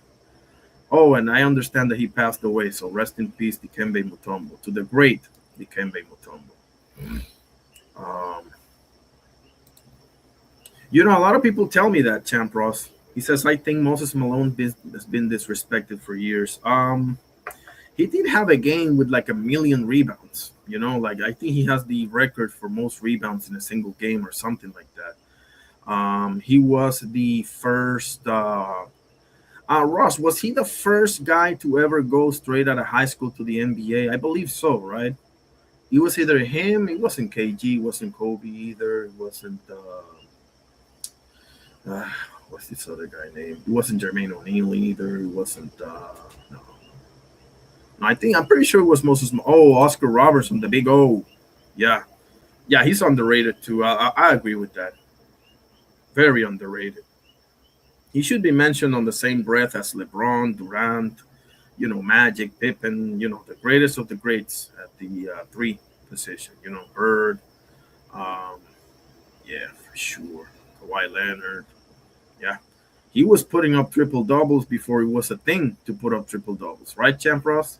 Like the big O, Oscar Robertson, he was the first like how do you say, multifunctional player that I know of. He was putting triple doubles when it wasn't even a thing to put up triple doubles. So I feel you on that one. Yeah, I think he was the first guy too. Did Sean Kemp go from high school? I don't remember. Shit, I don't remember. If Sean Kemp was the first triple double guy. I knew it. I know my basketball. See, yeah, yeah. Because I didn't see Kareem because I started. I guess I started watching the NBA at the end of Kareem, or right after he retired. Right, junior college, exactly. It wasn't straight out of high school. The Rain Man. Um, and it's kind of like the same with Wilt and Bill Russell, and Moses Malone. I did see a lot of Hakeem, a lot of Robinson, the whole Shaq career, a lot of Jokic, a ton of Patrick Ewing and Dwight Howard as well. So obviously you're gonna go with the guys that you've seen more. But Kareem's got to be way up there because before LeBron passed him, he was the all-time scorer in NBA history, and he had that sky hook that was impossible to guard. Um, so yeah, Ross, are you excited for Suf? I'm hoping to see because the Irish can fight and they're dogs and they have that courage and all of that. But let's see, he says, I remember all those high schoolers that came out after Kobe. A lot didn't pan out. Yeah, Sebastian Telfair, Kwame Brown, um, Jermaine O'Neal did pan out. Yeah, Jermaine did pan out, but yeah, there was a lot of them that didn't pan out. You're right. Um, did Earl Watson? No, Earl Watson wasn't straight out of high school. He wasn't so bad either. But what's his name? Shit, I don't remember now. What? No, Sam Bowie wasn't one of them either. What's his name? Come on, what's wrong with me? Anthony Bennett wasn't straight out of high school either. And Michael Olowokandi wasn't either. Darko, I think Darko was, he was from Serbia, but I think Darko was one. Right. Yeah, that part. Telfair. Not at the Michael Beasley level, but yeah, like he was a head case. He was good. He was actually kind of good. But Kwame Brown, my God, bro. I feel bad for Buddy, bro. Like I feel kind of bad for him. Now that was a horrific draft class. That's the only thing that saves him. Like it's Darko. The problem with Darko, bro, you were drafted ahead of Carmelo Anthony and Dwayne Wade and Chris Bosh, bro. Like that's not his fault. That's whoever drafted him's fault. But damn, bro, feel bad for that guy too. Yeah, there was a ton of high schoolers that didn't pan out. Let me show you something about David Robinson, a commercial. Since you're here, Champ Ross, let me show you a cool ass David Robinson commercial from way back in the. There it is. Let me share my screen and I'll. He says Kwame did 10 years in the league though. He must have been a good teammate. Yeah. Let's face it. When you're 7 foot tall, you're gonna get the benefit of the doubt. But hey, again, I'm not here to have a humiliation ritual parade on Kwame Brown. He had a career. The Nike Air Force Robinsons, I had those. Really? I love it. I love it. There it is right here.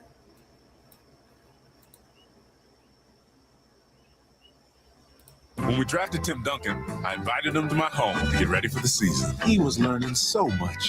That doesn't count. You were out. The roses are out, Timmy, not the daisies. So one day, you brought this into my home. It's not something I'm proud of. I calmly explained how Edge Pro Gel protects better than foam because it has 8 rich lubricants. David, sure know how to make a guy feel comfortable. More lemonade, Tim? Edge Pro Gel. Save your skin. The roses, Tim, are out of bounds. Go with the gnomes. The gnomes can be out of bounds.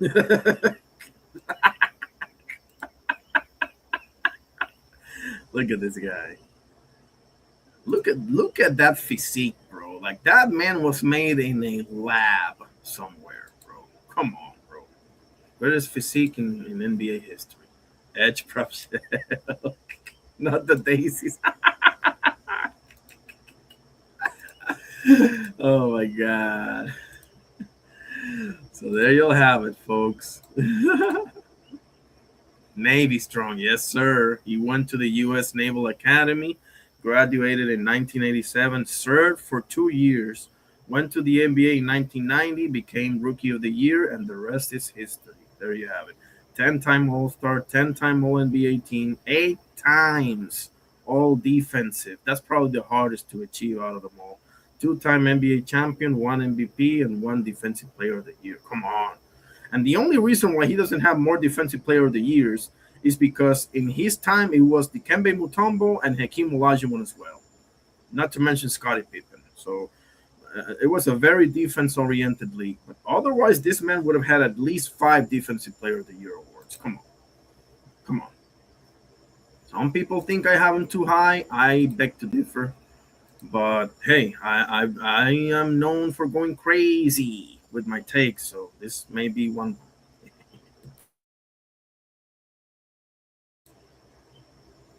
Cambra says, was he the last guy from academies to play in the NBA? That's like unheard now. Imagine. Yeah, probably is. He probably is. I know Ray Allen's father was a veteran, a staff sergeant, if I'm not mistaken, but he never served. Like after serving, coming to the NBA, I can't think of anybody else. Like Darko had to retire at like 30 or something because he had mandatory service back in Serbia, so that's different. Um, oh, I can't think of anybody, to be honest with you. Back in the day, you may find a ton of them because back in the day they had day jobs. You know, this wasn't the NBA wasn't what it was today, or in Michael Jordan, or in Larry Bird and Magic Johnson time back in the Jerry West days. So back in those days, you might find a ton of them. But it's like boxers, you know, like you had Sugar Ray Robinson in the Army, Joe Louis, Rocky Marciano. I mean, you name it. Back in those days, Ross says, I can't recall a guy coming out from Army, Navy, Air Force since Rob. Me neither. I mean, either. And I followed back in those days, bro. I followed the NBA like a crazy guy. Like trust me. Like I saw interviews, like whatever it is to be seen, I saw it. I would have known. Like all humbleness aside, if there was another one, I would have known about. And listen, I may be forgetting this one guy, you know, because definitely never becoming the type of player he was. Definitely not. Like you can find a player that was, you know, at the end of the bench that served, and God bless him, right? But becoming the caliber of player that this man became, nah, bro. Nah, bro. That's like Kareem Abdul-Jabbar or level, you know, or like if Magic Johnson served in the Army, or Larry Bird, or I don't know, Scottie Pippen, or you know, something like that. You know, Clyde Drexler. No, I don't think so.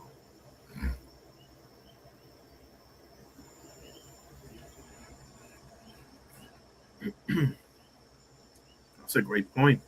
It's a great point. Well, I am going to end it here. We're 3 hours and 20 minutes. This was an awesome stream. Can't tell you how much I've learned from my brother Marky Dan and from you guys as well. Let me go ahead and leave you guys with the Lord's Prayer. In the name of the Father, Son, Holy Spirit. Our Father who art in heaven, hallowed be thy name. Thy kingdom come, thy will be done on earth as it is in heaven. Give us this day our daily bread, and forgive us our trespasses as we forgive those that trespass against us. And lead us not into temptation, but deliver us from evil. For thine is the kingdom and the power and the glory forever and ever. Amen. In the name of the Father, Son, Holy Spirit. Thank you, God, for everything.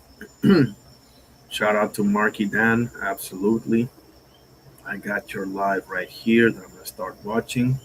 Shout out to my brother Champ Ross and my brother the aircraft carrier, and also my brother Trinidad in the building.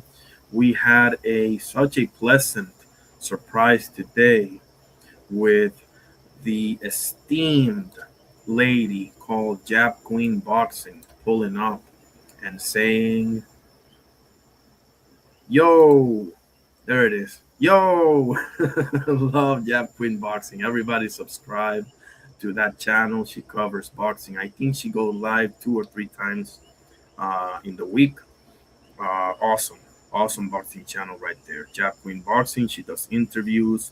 She follows current events and great takes. And she opens panels as well.